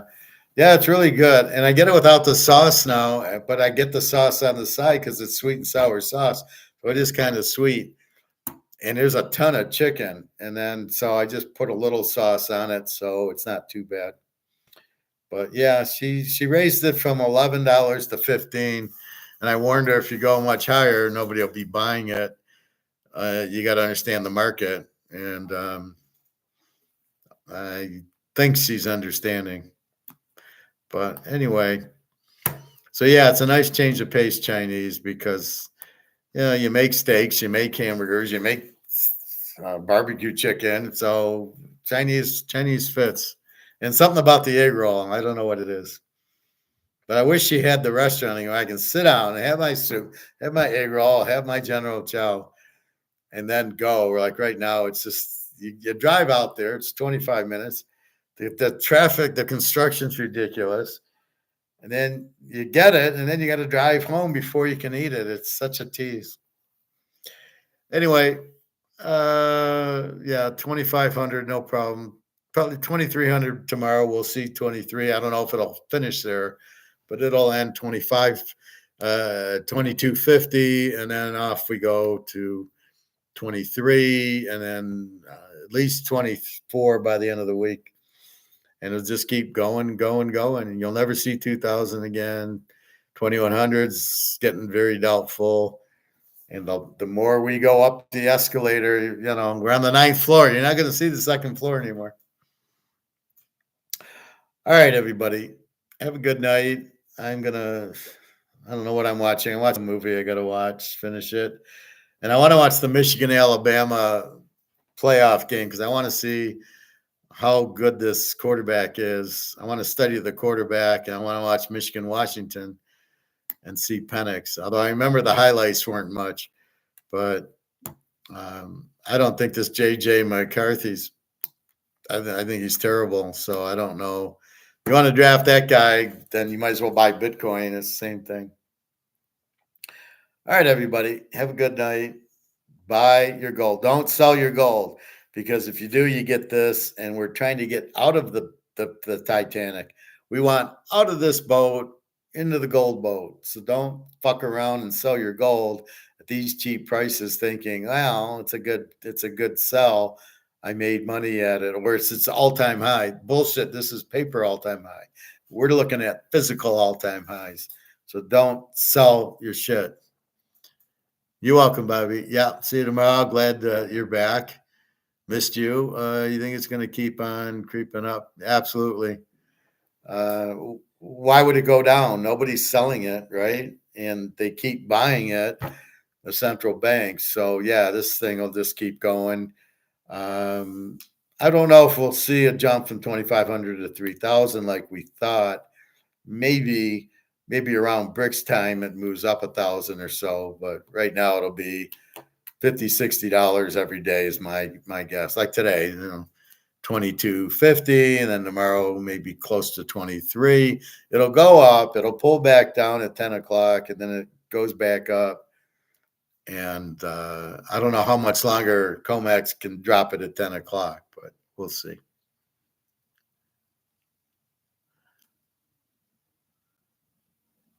Well, Luke, I'd like to think, I know it's going to keep going up. I can't answer that question. We're in new territory, but put it this way, I'm not worried about it hitting 3,000 and 4,000. Like you said, is it just going to jump or not? I don't know, but at this point, there's such huge demand for it, and that's nothing once the people who are in US dollars start figuring out, which I think they are, and with Costco leading the way, people are buying gold. I think that very soon we're going to see 3,500 on its way to 5. And there's nothing to stop it. The derivatives are useless, and who the hell's selling it? Everybody's going to start dumping their gold, and it matters anyway. If we buy or sell, it doesn't affect the price. These price movements are not, they're just central banks and derivatives. They're not me and you buying 5 ounces of gold. So we will see. All right. I'm off, and I'll see you tomorrow. Have a good day. www.teaserking.com. All right. Take care.